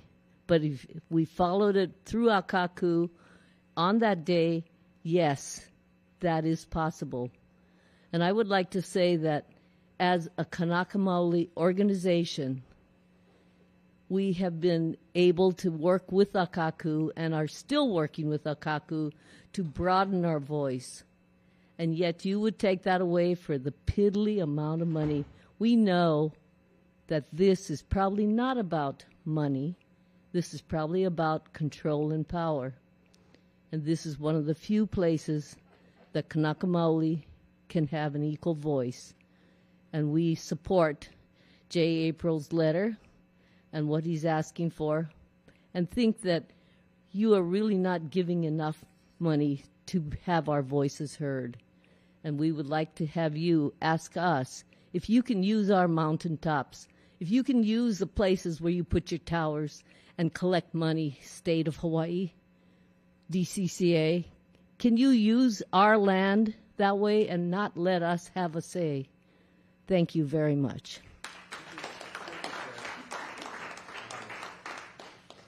Okay, we're going to move on to our online testifiers now. Read like the first 5 names. Daniel Emhoff, followed by Dick Mayer. Actually, read all 10. Paul James Brown, Arifrin Graham, Stacy Alapai, Galen Quinn, Jenna Miller, Paul Carter, Lucine Denai, and Linda Pupolo.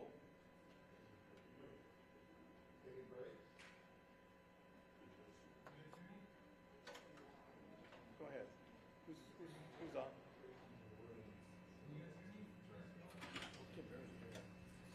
Hi, aloha everybody in the room. Thank you for having this meeting. My name is Daniel Amha. I am the director of Akakū Molokai, on the island of Molokai. As you can see from this very long meeting with many testifiers, that Akakū has worked tirelessly to be relevant, meaningful, and bring value to our community. Something that hasn't been stated enough. Akakū is the most unique public access station in America because we live in the most unique county. We're separated by water with 3 islands. The challenges we face to service our community every single day is monumental. And we're a skeleton crew.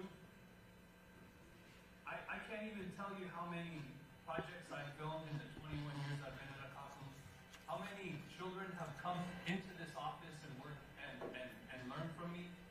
Some of them are adults now coming up and shaking my hand and saying hi. I still can't even believe that Kauaʻi's public access was defunded. And here we are talking about asking the DCCA not to defund Maui County. I don't even need to say anything more about how important Akakū is in the community. I think you've heard it enough and you probably hear more. You're actually lucky this is a Monday on a work day. Otherwise, we'd be here till next week. The word Akakū, it means, it's a Hawaiian word that means vision, unique vision, and also a mirror. We reflect Maui County's unique vision. And, when the cable companies were federally mandated to give 3% to public access, they just raised their rates 3%. So they're not even taking a hit, and they're trying to take away public access funding. So that's another thing that really needs to be considered here. That's about all I have to say. I want to keep it short. And well, hold on, one more thing. Molokai is extremely rural. I mean, for the kids here, there isn't even a movie theater. There isn't a family fun center. There isn't even a fast food restaurant chain here. We need services like this to keep the kids vibrant and healthy, using their brains and staying away from trouble. I work in the schools all the time. I cover school sports. I've covered hundreds of community meetings and county meetings that are local to Molokai. Right now, this is the window into what happens here on Molokai, and this is one of the most important microphones for Molokai to get what's needed out. So please keep that in mind, and thank you for your time. All right, thank you.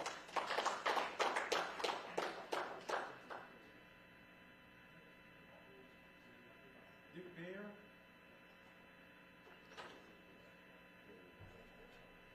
Mayor online? Reverend Graham?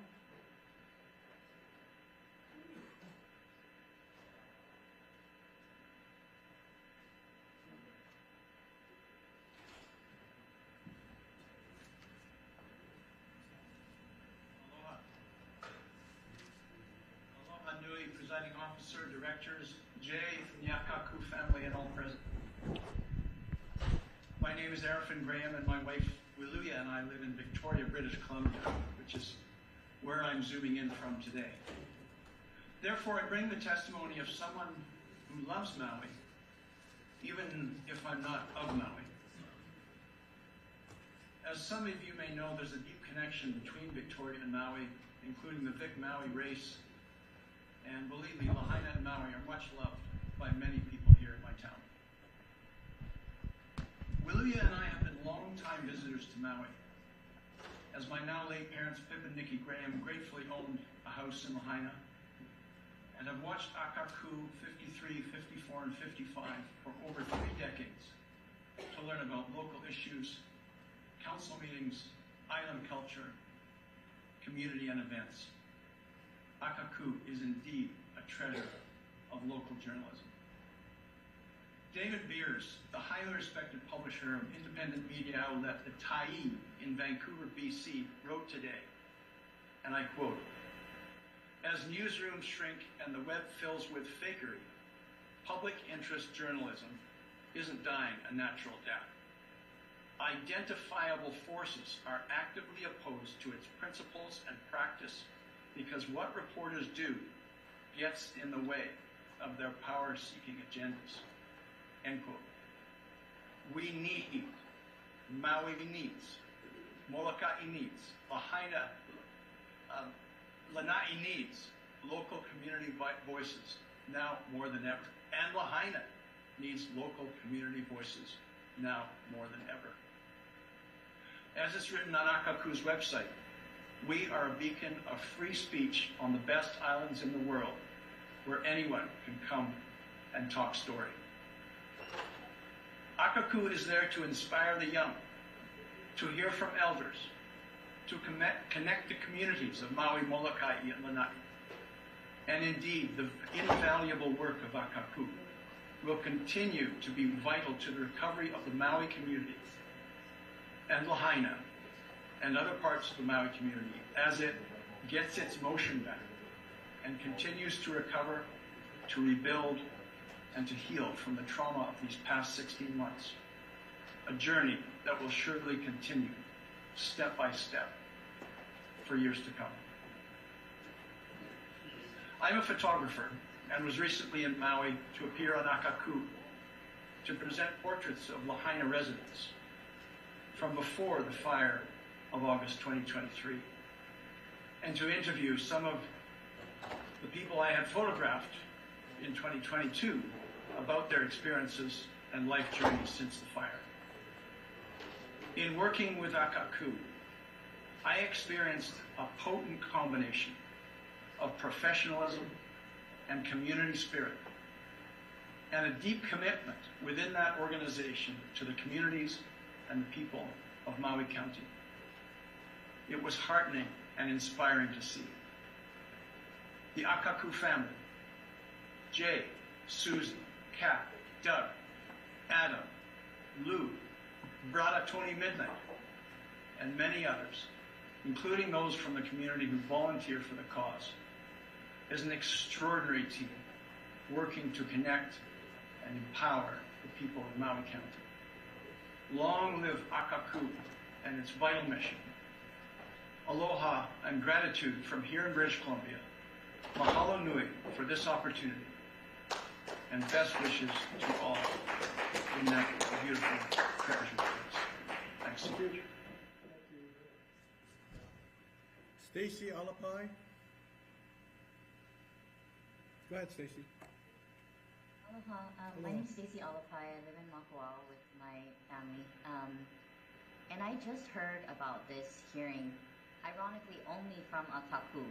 I get a lot of emails from Spectrum trying to sell me on their services. Not one email about this hearing regarding their renewal of their contract. I also just Googled while the testifier before me was talking. Spectrum stock is at, value is at over $1 billion, $2.96 billion in revenue. And I want you all to think very deeply about what you are doing. We all like to talk about supporting local businesses, but we are proposing today to defund a beloved, as you've seen today, a beloved local resource to our community in favor of a business that is making billions of dollars on the stock market. What is our measly crumbs of $225,000 to a huge corporation like Spectrum? I don't know why the DCCA or the governor or whoever's in charge of this, why are we even considering this? Has Maui not been through enough? Have we not lost enough? We have to now consider losing Akakū TV. This is a staple of our community. I never even thought that it was a possibility that I could turn on the TV and not have Akakū. I am not a Spectrum subscriber because they were increasing my internet speeds, my internet rates exponentially. So I switched to Tel. And my Akakū TV, I can still watch them online.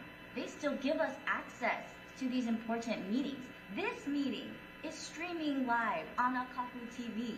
Is Spectrum doing that? I don't think so. So why? Why is the DCCA considering robbing our community of our ability to connect through this medium, to teach our keiki how to tell our stories with video and music and all of these different things? We just a few nights ago, the county council was having a meeting until 9 o'clock at night. I have a 2-year-old. I couldn't watch this meeting and in person. I can only watch it on Akakū TV. And I live closer to where the county building is. What about the people in Molokai or Hana or Lanai? And you're not thinking about our communities when you're making these decisions. All you people see are dollar signs. And I am so sick of it. And if Spectrum thinks that they can make us something similar to Akakū TV, that just shows how little they know about our community. Building trust in Maui is so difficult. And our communities trust Akakū to tell our stories with dignity and with the full truth, the full story. They give us a place, they give us a platform where no one else does. And you think that Spectrum's going to come in and be able to build that same level of trust for people to trust them with our vulnerability, with our stories? No way. You're just going to silence our communities. And I'm sick of our government entities and all these acronyms. It's the DCCA today, trying to rob our community and steal our voice and silence us. It's not okay. So I really, please, I'm begging you to reconsider this very short-sighted decision to divert funding from a local business to a billion-dollar corporation. We need Akakū TV. This proposal is an attack on our free speech. It's an attack on the freedom of the press. You're cutting off our islands from being able to engage in government. And I think that that's part of the reason why this is happening, because you don't want us to be involved. You don't want us to be engaged. I go to these meetings and people say, young people need to get involved, you need to get involved. And here I am, here we are, trying to get involved in this system, and you're cutting off our resources. You're pulling the plug on Akakū TV, where I get all of my information. So I appreciate you holding this public hearing, but the only reason anyone even knows about it is because of Akakū TV, and the DCCA and Spectrum did nothing to let the public know that this was our one and only opportunity to save this public resource. Mahalo for your time. Thank you.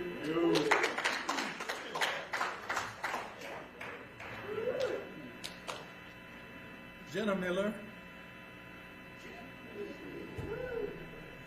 Aloha. Go ahead. Aloha and mahalo for the opportunity to test today, all the way from Idaho. My name is Gina Archangel Miller, and I'm a proud local, born and raised in Lahaina. I'm currently working as the video archivist of Akakū and the former host of the Maui Daily. I'm here today with a heavy heart, deeply concerned about the recent actions taken by the DCCA, which could have severe consequences for community media in Maui County and across Kauaʻi.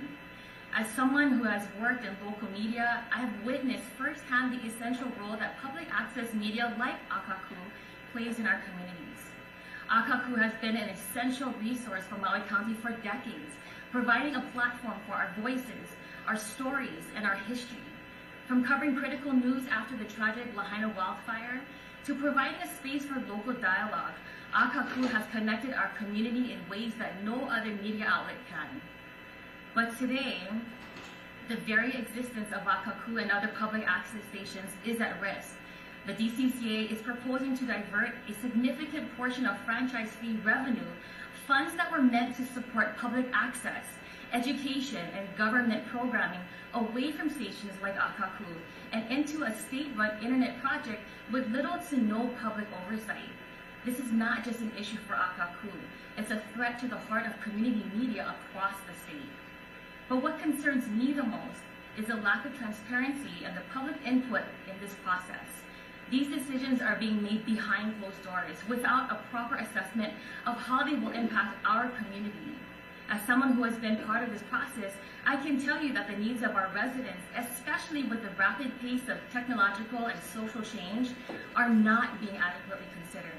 If these changes are allowed to continue, Akakū faces serious financial hardship. The critical services that we provide at Akakū, services that give our community and county a voice, are at risk, and we cannot afford to lose this platform. And so that is why I urge the DCCA to commit to continuing to fund Akakū at the agreed upon 3% of franchise fees throughout the term of the renewal. This funding is vital for us to maintain our independence and ensure that we can continue to offer unbiased, locally driven programming. And additionally, I ask that Spectra be required to broadcast Akakū channels in high definition at no extra charge. This is a basic right for our viewers, and it ensures that we can compete fairly with other networks. And so I ask the DCCA to continue to support Akakū and all that it represents for the people of Maui County. Together, we can protect the future of local media and ensure that it continues to serve our community for generations to come. Thank you for your time. Mahalo. Thank you. Dick Mayer. Yes, can you hear me? Yes, go ahead. Thank you. There are always two sides to an issue, and I'm going to try to present both sides. On behalf of Spectrum, I would like to thank the DCCA for conducting only a meeting here on Maui rather than a proper hearing, which would require much more formal and appropriate techniques for the DCCA to ask testifiers questions and to probe into the details of an issue. Thank goodness Spectrum is not being required to go through a hearing process as Oceanic Time Warner had to do in 2013 on all of the islands. We also would like to thank DCCA for making sure that we were not required to post on our website, on your website, our application for franchise renewal, as was done in 2013 when Oceanic Time Warner made the most recent application for a Maui franchise renewal. This has saved us considerable amount of money and has allowed us to hide our financial details and obligations from the public. Mahalo. Spectrum is also thankful that DCCA has not interfered with our ability to constantly raise the rates that we charge to our Maui customers. We have been able to make large profits, and it is being done without the interference of DCCA. Furthermore, because of Spectrum's considerable profits, we are able to help the state political leaders in their campaigns. So you see, we not only serve Maui residents, but also the political leadership of Hawaii. Mahalo. Spectrum appreciates that the DCCA has not called the franchise license renewal to the attention of the public. The only way that the public has heard about this meeting today is because of the nasty efforts by Akakū to let the people of Maui know what is going on. Without meeting publicly, we would not have been able, without meeting publicity, we would have been able to get by this without allowing the people of Maui to even know that we were asking for this long-term, very profitable franchise renewal. And now for the other side. My name is Dick Mayer. I taught economics for 34 years here at the University of Hawaii, Maui College, and I'm now retired, and now I'm a retired professor emeritus. I also was the coordinator for the alliance of all of the Maui community associations for many, many years. Spectrum has been overcharging Maui residents for a long time. There seems to be no control or regulation of their gouging of Maui families. They do not deserve a license extension. Spectrum rates have effectively stolen money from Maui residents for many years. Maui County is very different from Honolulu and the other counties. Akakū needs to serve the public on 3 islands. Honolulu has many TV stations and a daily newspaper to provide information. There is no daily newspaper on Maui, nor is there a TV station here, other than the Akakū broadcasts. We need Akakū's reporting of Maui County government's activities and actions and reporting on their community events here in the county. Spectrum has done everything it can to thwart Akakū by only allowing channels at one level. They should be required to have Akakū not only on 53 through 55, but also on 153 to 155 and 1053 to 1055. That is not happening now. It has not. Spectrum has acted in a most abusive manner by not allowing high definition, which Akakū is equipped to provide.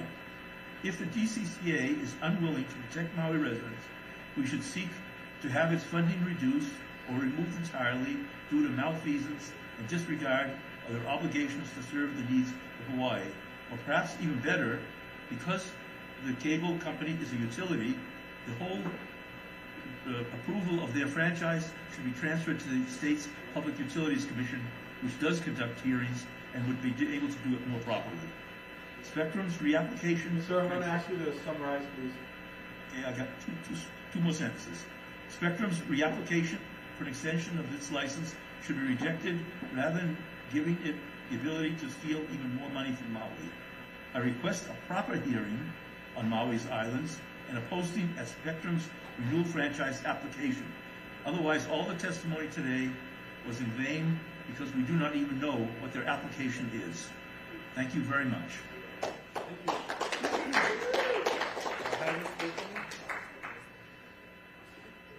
Okay, I'm going down the names again. Paul James Brown, Paul Carter, Lucine Dene, Linda Pupolo, Lisa Darcy, Peter DeLong, Kelly King, Thomas Crowley, Leonard Nakoa, and Sam Small. Lucien Dene, they just asked me to activate my microphone. Wow. Okay, go ahead. Thank you. Well, first of all, we're very grateful that you folks have come, but really, as folks have said, we really need a full discussion of what the current contract is going to be. I'm involved in the community in many different hats, but today I'm speaking on behalf of the Haiku Community Association as its president. You know, Akakū is our lifeline for our rural community, so we depend upon them. When we have a meeting, we either film it and turn it into Akakū to let people see what went on, or they come and set up and film it for us and broadcast it. Unfortunately, I only wish that the promises made by the cable company of providing internet to our community centers was true.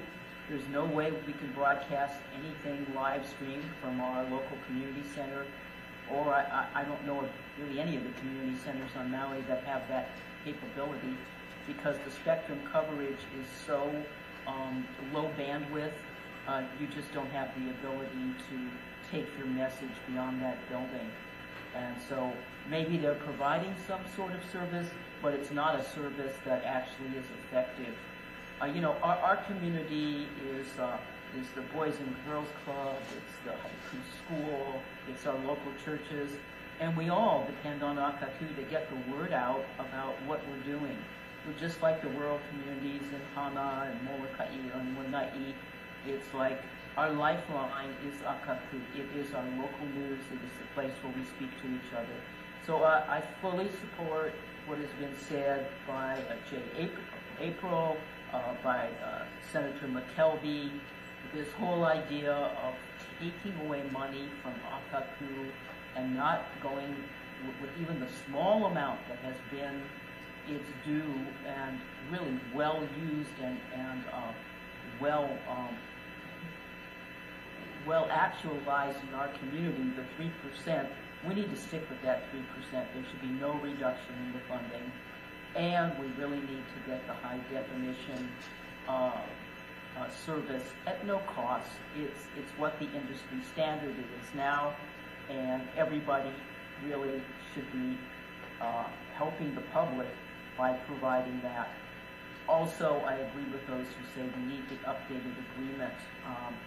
I attended that meeting in 2013 too, and that was 10 years ago. It's like we're living in a different world now.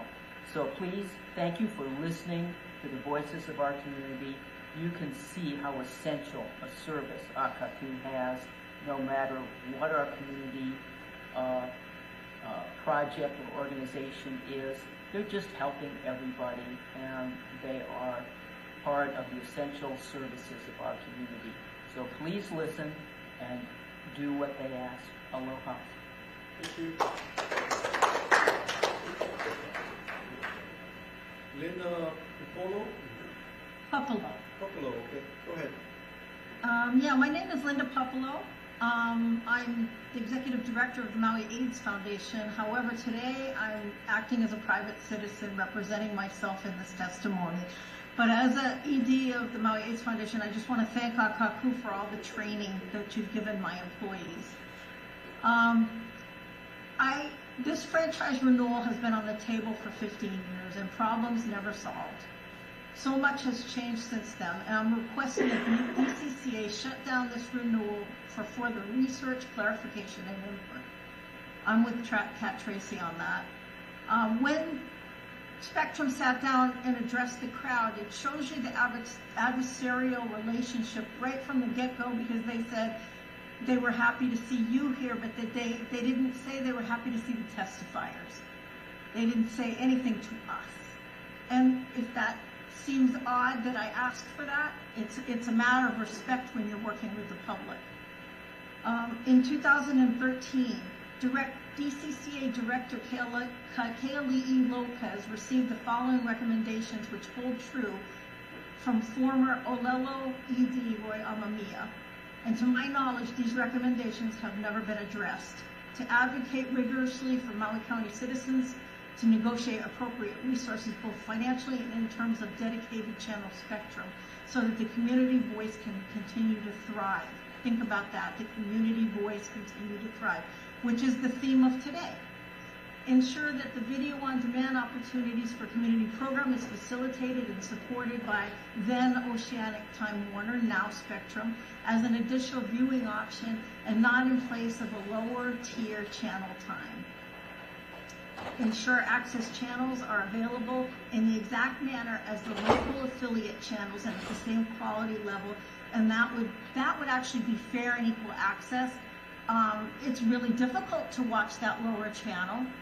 It makes the meetings difficult and not anything anybody would like to watch for any pleasure whatsoever. Formalize a process for PEG expansion into the future forms of distribution that may not be known at this time, including advanced internet applications and other future technologies. In other words, let's work together. I don't know why. For all these years, I worked at Akakū in 2005, and I have never understood why the relationship always has to be adversarial. I do not get it. And we can be part of the pie. They can work with us. There's a great advantage to having the community behind an access company. I don't understand at all.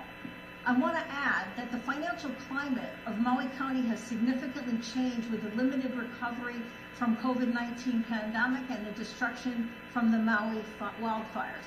It is simply not possible for any nonprofit to fundraise right now on Maui or in Maui County. Any fundraising that we do directly impacts the help that we can give to victims.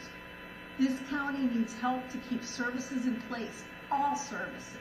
We need to get our word out there that all nonprofits are valuable and the services that we do, and we can do that for free on the Akakū. What we don't need is an opportunistic rating of the limited funding available at a time when the people of Maui County are struggling. I don't know if you know this, but Akakū was named by Keali'i Raichel, and he named it to be vision as if in a mirror. And it was established to give this voice, this community, its voice. We need that voice now more than ever. I readily admit that I do not understand what you are doing with this proposal. I am one of the people that pay attention, and I don't. Summarize, please. Yes, sir. Any reduction in service right now is just cruel. Shut this thing down. Let's get together. Let's sit down and get this sham show of pretend transparency out of the way. And can't we just work together from now on?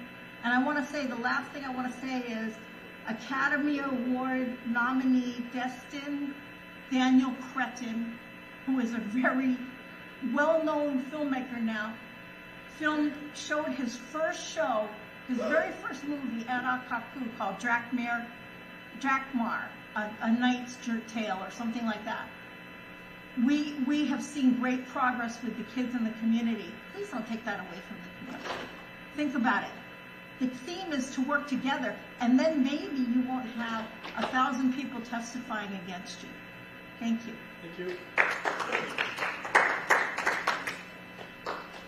Lisa Darcy.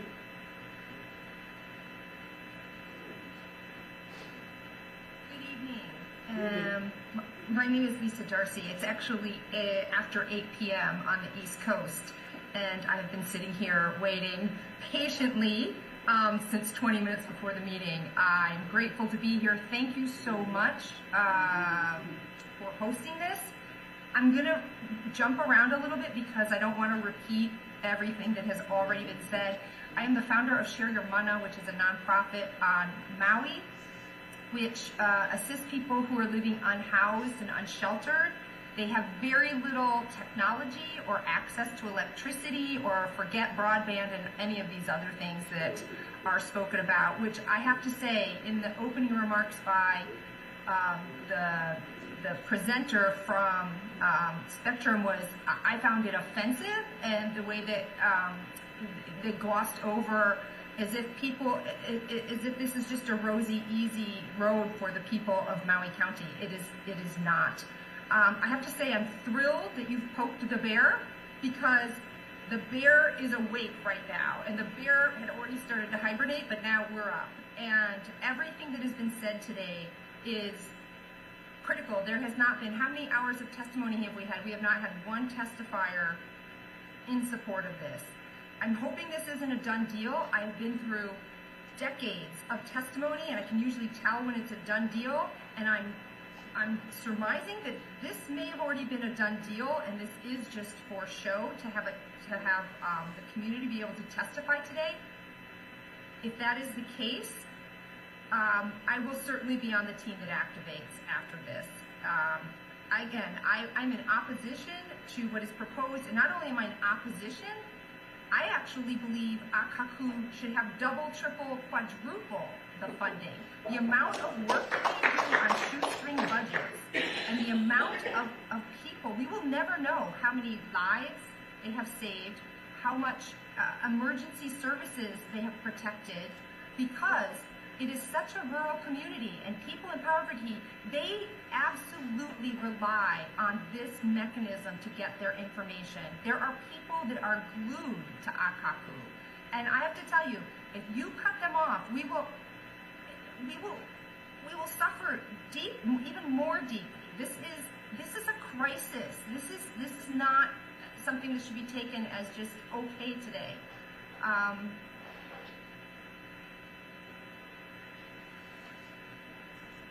Especially in light of the fires and how that has happened. Please, I don't even want to say please. I don't want to have to beg. No one here should have to beg for this basic community service. This needs protection. It needs elevation. It has brought so many people who have no access to information safety. As I work with people in the field every single day, that if I didn't have Akakū to rely on, they would be in harm's way. And like I said, I really hope that this testimony is going to be useful and it is not going to be shelved.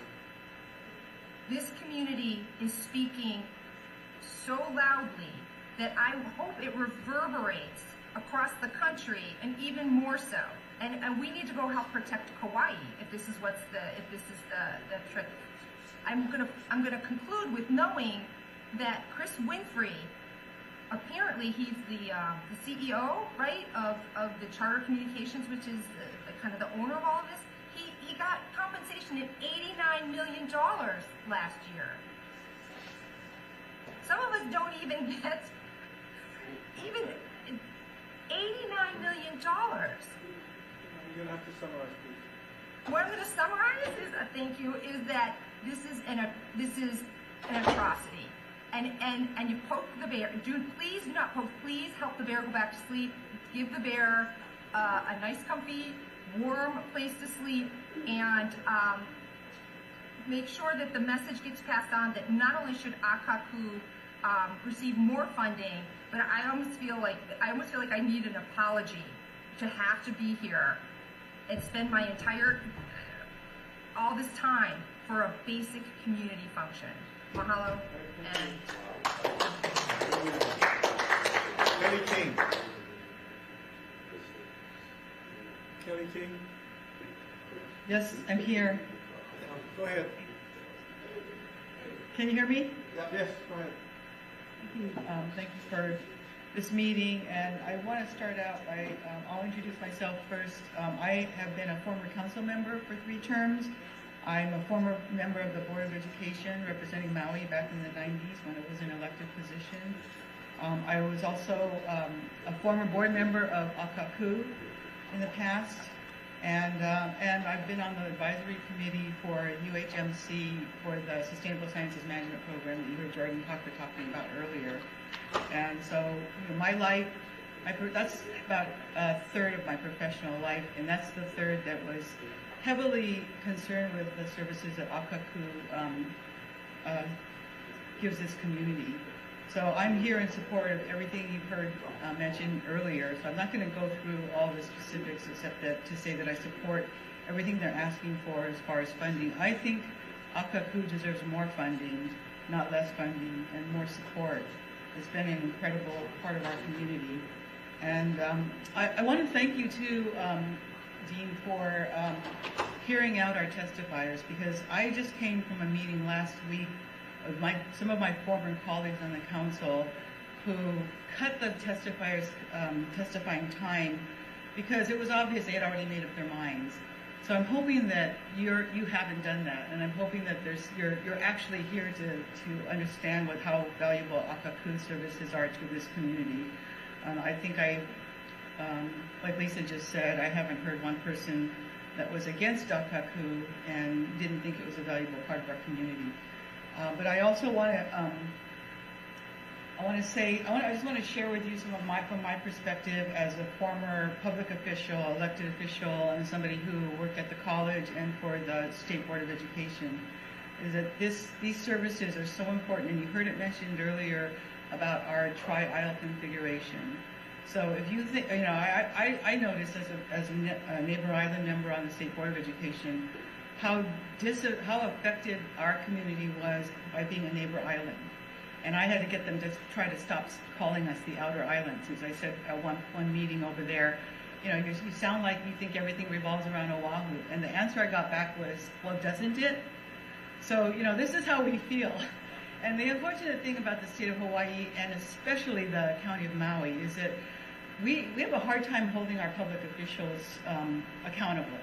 And sometimes the only way to do that is to sue, and that's why there's so many lawsuits in Maui County, because you can't get, even on the council, when we pass policy, there's nothing that gives us the authority to make sure that the administration follows through with those policies and implements the actual budget items that we pass. So that's one of the places that we're coming from, our community is coming from, is that how do we protect ourselves and get your agency to do what it's supposed to do, or any agency for that matter.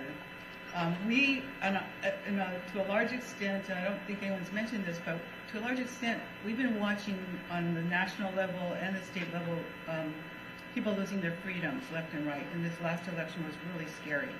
So we're looking at a future where we're going to have to fight for every freedom we have, every scrap that we have, every service that we have for our kids, for our next generation.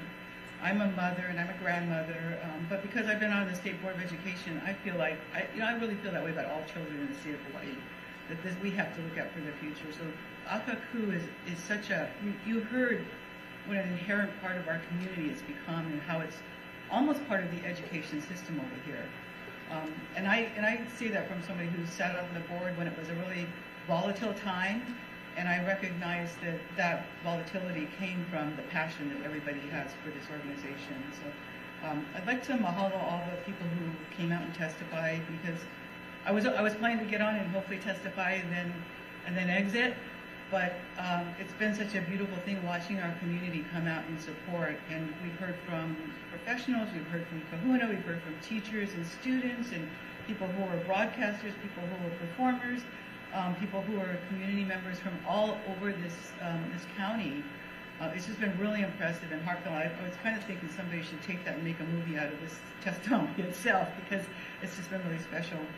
But I hope it also impresses upon the DCCA how important this is to our community. And I don't think, if the decision is a done deal, I don't think that's going to sit well. And I don't want to see this. I don't want to see this community have to go through another lawsuit. So please take into consideration all of the testimony and the fact that if you did come here to find out how the community feels, so you could incorporate that into your decision, you now know how our community feels about Akakū. And we appreciate the heck out of it. Everybody who's been a public official, everybody who's run for office and maybe didn't win and got a chance because of Akakū, everybody who's tried to have a voice and didn't have one without Akakū, because you can't get yourself on the news if you don't have a certain stature or you're not padding someone's pockets.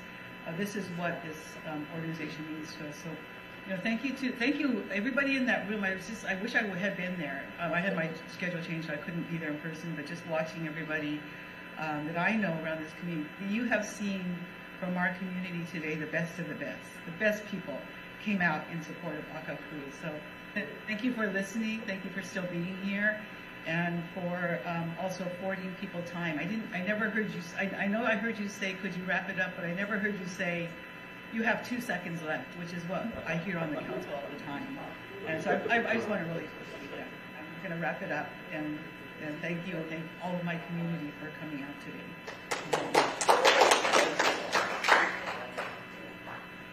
Leonard Nakor. Yes, sir. How you doing, bro? All right. Wow. Go ahead. Yeah. Okay, I'm going. Yes, sir. Okay, brah. Me from Lahaina. Went through this thing with this fire from day one. Been on the ground fighting for my people of Lahaina. Still fighting for my people of Lahaina. I try to be the voice of Lahaina. And Akakū helped me out with that big time, okay? Doing all the stuff that we was going through here in Lahaina. Yeah, when everybody was all mentally stressed out and suffering. Okay? Akakū, when you get these young, up-and-coming, the video kind of guys, the camera kind of guys like that, like Maddie Schweitzer, Blake, them like that, they will be able to come and video some stuff about what was really going on when the government wasn't here. And when the people of Maui were doing everything, yeah? For at least 1 month. So mahalo Akakū. Mahalo for doing what you guys do. For educating me, I coached baseball 30 years. And canoe. And I hear about kids going to Akakū, learning how to make this video kind of stuff. Yeah, so it's awesome. Yeah, and then you're planning other things, like a kid. Me, I testify like a bastard every time. I grumble. I can grumble. Okay? And a lot of the people who I grumbling for cannot make these meetings because they work. But they get the opportunity thanks to Akakū who come on top after I watch the ball. So, yeah, Spectrum, oh my God, you don't know how long my story is going to be. Oh yeah, and then all the other kind of words I'm going to use that I don't can use right now. Yeah, they only make us suffer. Then I'll do nothing during the fires when our schedule is going. Yeah, then I will do nothing. Then I will supply with nothing. Spectrum, read between the lines. Yeah, but I'm going to tell you, then I'll do nothing. So please don't take away this entity that helps us and help me keep doing what I've been doing for how many years, testifying at all the council meetings. And now I get some young up-and-coming young leaders that step right in my shoes, which is good. So the DCCA, remember, you guys is for us, the people, not for Spectrum. The Spectrum guys, they don't stay here. Yeah, so they're not here for us. Okay, so take care of us at DCCA. But like Lisa Darcy said about poking the bill, I want guy, like pork. Okay, because I will organize and mobilize. That's what I had to do today was organized and mobilized one meeting in Kihei for educate people about these other projects in Wailea. And yeah, so Chivo, come here. Yeah, come here. 796-6421. But yeah, so hey, DCCA guy, yeah, please don't take this away from us. And like everybody, like Kelly T said, Lisa Darcy said, God, these buggers need more money. With this money that they get, look at the magic they already do for us. So give them a little bit of money. Oh yeah, they're gonna show Spectrum how it's done. Okay, yeah, but mahalo. You don't need to scold me yet. Yes, sir. Mahalo. Okay, mahalo. Sam Small. Sam Small.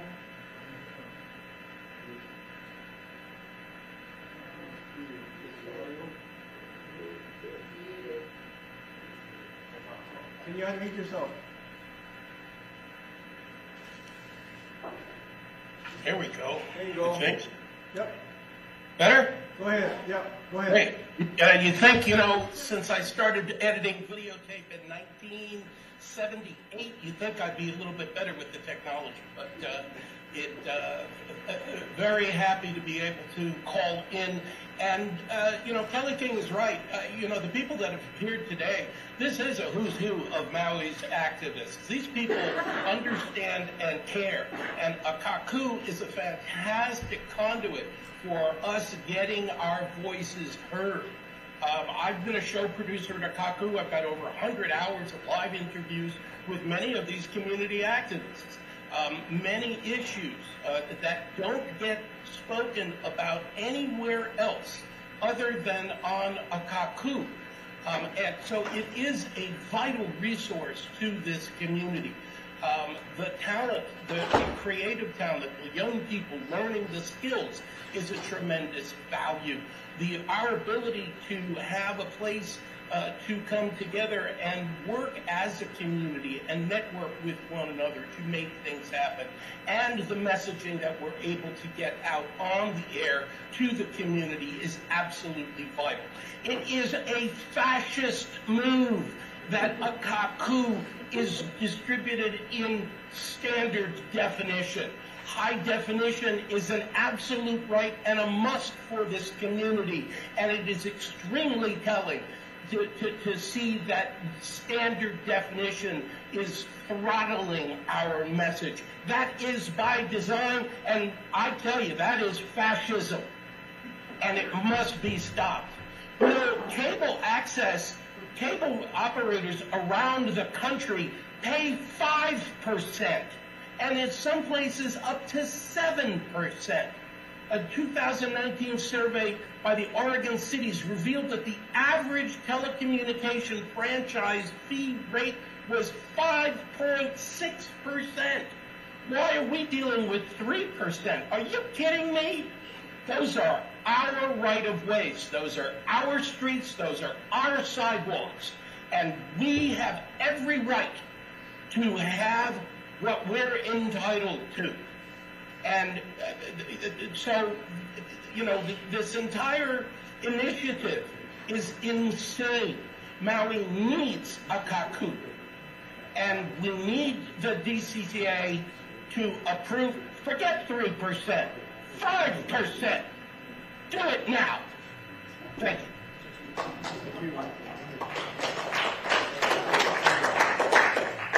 Albert Perez. Albert? Yes, aloha. Aloha. Go ahead. Hear me? Yeah.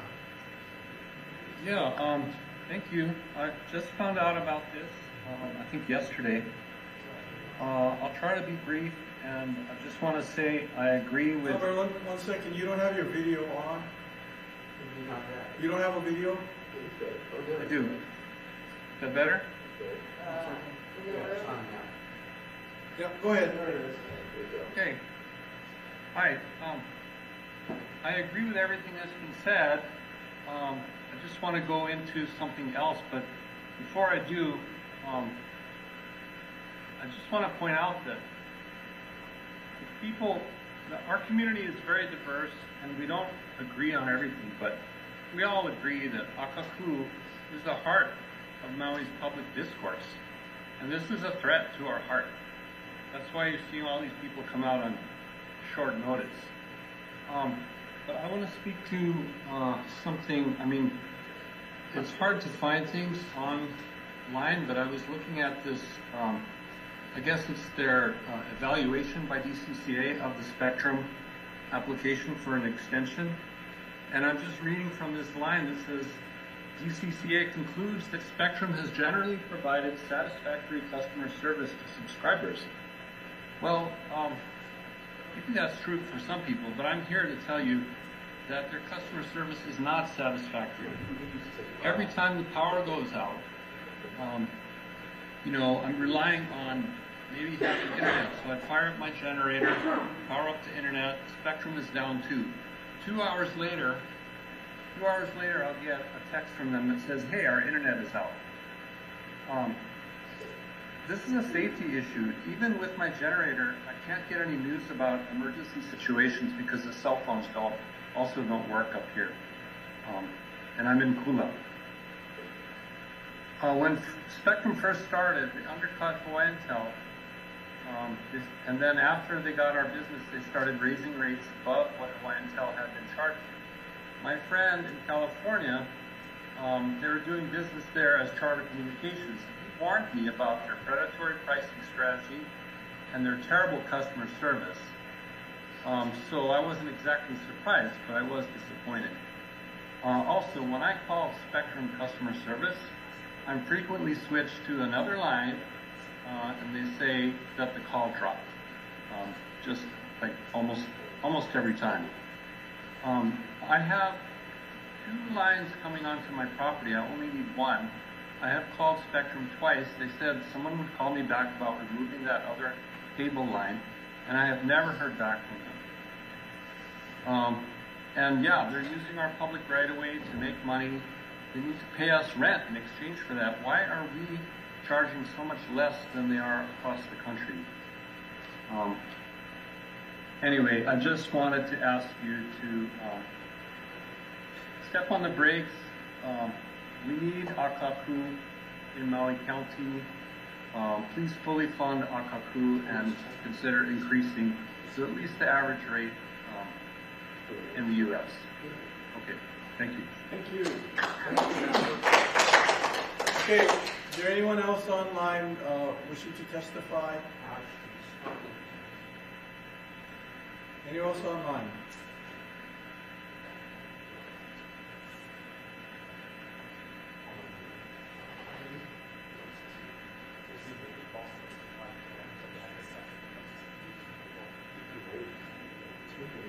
Okay, we have 2 people online that need to accept the invitation if they want to testify online.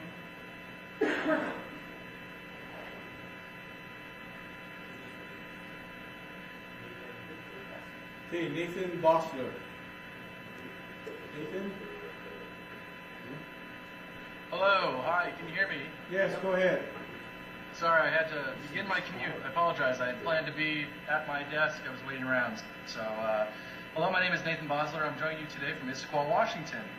Thank you for allowing me the opportunity to speak on behalf of Akakū Community TV, an organization that does provide incredible value to Maui's residents and beyond. Akakū is more than just a television station. It's a cornerstone of the community. It delivers unbiased information, news, and education that empowers individuals and connects residents. In a time when media bias and misinformation are growing concerns, Akakū remains a source, trusted, that informs, educates, and unites people. One of the standout aspects of Akakū and the education it provides is yet it's challenging to find quality instruction in audio and video production. I'm a video producer and own a video company, and yet Akakū offers the tools and the training that people need to develop these essential skills today. Today, basic knowledge of video production is not just a luxury, it's a necessity for participating in the workforce. And Akakū gives community members an opportunity to learn and foster these skills, paving the pathways and career in media. Reducing their resources would be a major setback, not only for Maui Akakū, but for individuals who depend on Akakū to reach their potential. Despite their immense value, Akakū operates at significant funding constraints. As someone else mentioned on the call today too, a majority of the access stations, especially over in New England, receive a full 5% of franchise fees. And Akakū is only receiving 3% of franchise fees. This discrepancy hinders their ability to expand their services and meet the growing needs of their community. Furthermore, Akakū is restricted in broadcasting in standard definition. Even though Akakū produces in high definition, and they are told it would cost more to upgrade to HD transmission. That disparity is not fair, especially for this station that already operates on limited resources. And it's important to note too that everything Akakū is currently producing is in high definition, and all of their equipment that they own and broadcast on is HD equipment and capable simply of the flick of a switch to broadcast in HD. Additionally, Akakū should be equipped to meet ADA requirements, which is a major issue across our nation, including closed captioning, secondary audio channels, to ensure programming is accessible to meet all members of the community. Accessibility is not just a requirement, it's a fundamental part of serving the public. It's also important to highlight that Akakū has received numerous awards from across the country for its outstanding quality of programming, and what they've been able to achieve budget is amazing. Many other public stations, access stations across the nation, point to Akakū as an example of what public access should look like. And this is no small feat, and speaks volumes to their ability to create meaningful, impactful programming under challenging circumstances. As the president of a corporation myself, I understand the importance of budgets and making every dollar count, but sometimes it's essential to look beyond the dollars and cents and see the value that's right in front of you. Akakū is not just about numbers, it's about helping people, providing opportunities, and create a connected and better informed community, and Akakū does all this. I'd also like to emphasize the far-reaching impact of Akakū. Many people, including myself, tune into the Maui Stream channel online, which they perform above and beyond the cable channel, to get the latest and greatest news about what Maui is doing. I personally visited the facility and was blown away by the talent and passionate team and the incredible work that they do. Friends and visitors from all across the country have told me how much they rely on Akakū's daily broadcasts, not just while in the island, but also when they return home. Akakū does not just serve Maui, it serves thousands of supporters nationwide who value its connection to the island's culture and community. In closing, Akakū is more than just a channel. It's a lifeline, an educational hub, and a gathering place for community. It has a profound impact on Maui and beyond, and its value cannot be overstated. I urge you to continue funding Akakū Community TV at the levels it deserves, ensuring it has resources and tools to serve Maui and its people effectively. Please, DCCA, do not defund Akakū. Thank you. Thank you for your time and consideration. Thank you. Mike Moran. Aloha. My name is Mike Moran. Go ahead. I am the immediate past president of the Kūʻī Community Association. I've lost track, honestly. I was the president for about 15 years. And our association is a all-volunteer, unfunded, non-profit community association. And over the years, Akakū was continued to be an immense help to our association. And I can state that I'm probably the least technical savvy person that's spoken today. And yet, when I went to Akakū to do public service announcements and all, the community would tell me, boy, you're really good at this, only because the professionals there made me look good, so we could clearly get our message out to our community. This is just one of probably hundreds and hundreds of nonprofits who have continuously been helped by this association. And I saw many of the people that, over the years, that were supportive of us. So we in turn have to support them. It's a win-win. I'll just wrap up by saying what I heard and other people have mentioned today. If I may be the last testifier, everyone in the community has come out and said, this is what we want. We want support for Akakū, and that concept of you're being brought into a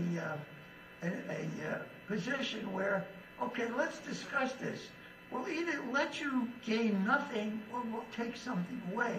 We don't want to offer you anything positive. So yeah, let's at least keep that 3% and consider paying them more, especially when knowledgeable people have expressed that this is commonplace in other areas.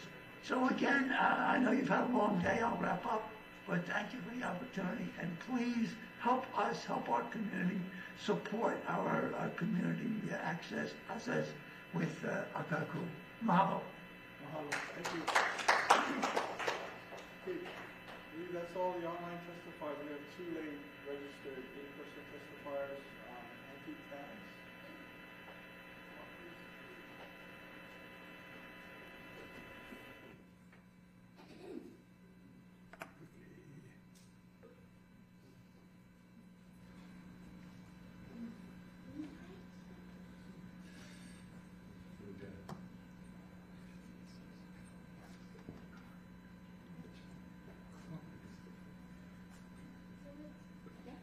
Okay. Aloha. Aloha.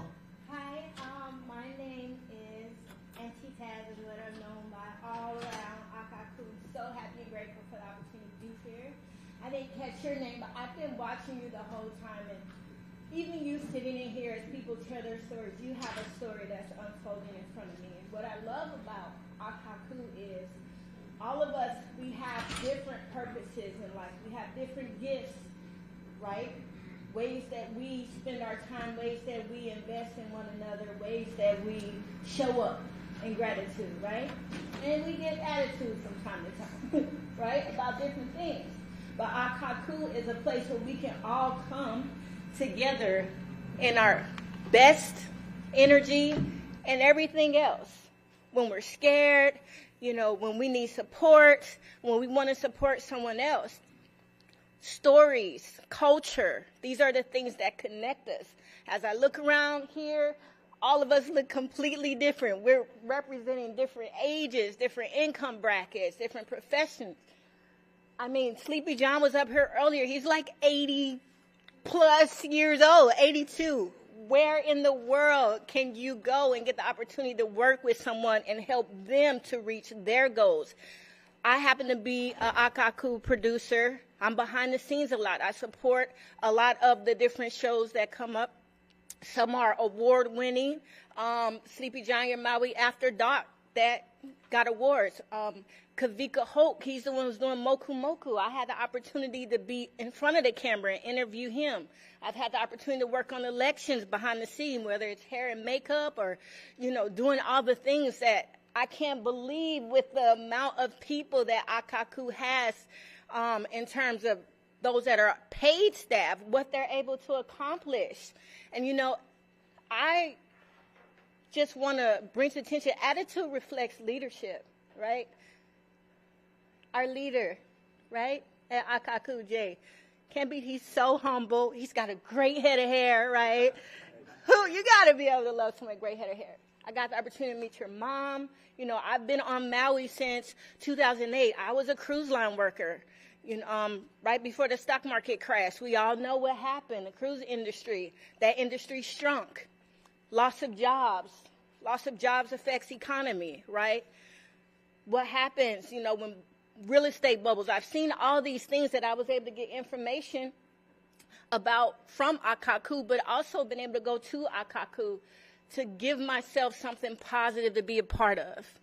There are so many skills that have been learned, behind the scenes that are marketable. When people have marketable skills, they can do things to earn. And when they can do things to earn, they can do things to invest. And so the 3%, it sounds like, as I'm listening to all the testimonies, that it's coming across as kind of like a burden. But I kind of see it as an investment in the productivity of the aina, of the people that live here. The more productive we are, the more that we can contribute back and create this beautiful fabric of aloha that we all thrive off of, even when sometimes we pull more from it than we give to it. So 3%, I'm super nervous right now because, I've never done anything like this. But I can tell you, Every person that works at Akakū, they have a story. They show up. They do their best. Some of these people come from very high places to lend their gifts. And as a producer, when we work so hard with the help of all the people and, you know, trying to get our stories ready, and it looks great when we recorded it, and then when we see it on Akakū, and it's very dusty, you know. Do you remember that old show, you know, Married with Children, where, or one of those, Archie and Bunker, you know, the quality is so low. So I am asking, just as not only a person that's part of the community, but the person that wants to be a part of the solution, if we could view this as not like a dichotomy or, either or situation. Why can't it be and instead of either or? Why can't it be the 3% and Spectrum gets a win-win? It is a possibility to create a win-win situation and not a win-lose situation. So I want to thank you. I got to see you smile when I came up. That's awesome. And I know you're under pressure. Everybody here is taking on energy. I just want to send you all the aloha I can muster in this moment and say thank you to everybody who came out. It is really cool to be able to look on the screen and actually know and have spoken to people that are in TV land. These are real people with real stories, and I would just encourage you to stay connected. Thank you for your time. Hey, Don James.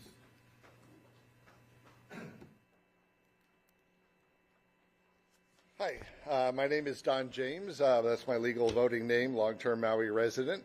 And I also go by the name of Adam Lightplay and work for Akakū. And I was hoping to get up earlier because I really wanted to apologize because I was the guy making all the noise at the beginning, during the very beginning of the presentation. And I'm sorry about that. The reason for that is we had several curveballs thrown at us at the last minute.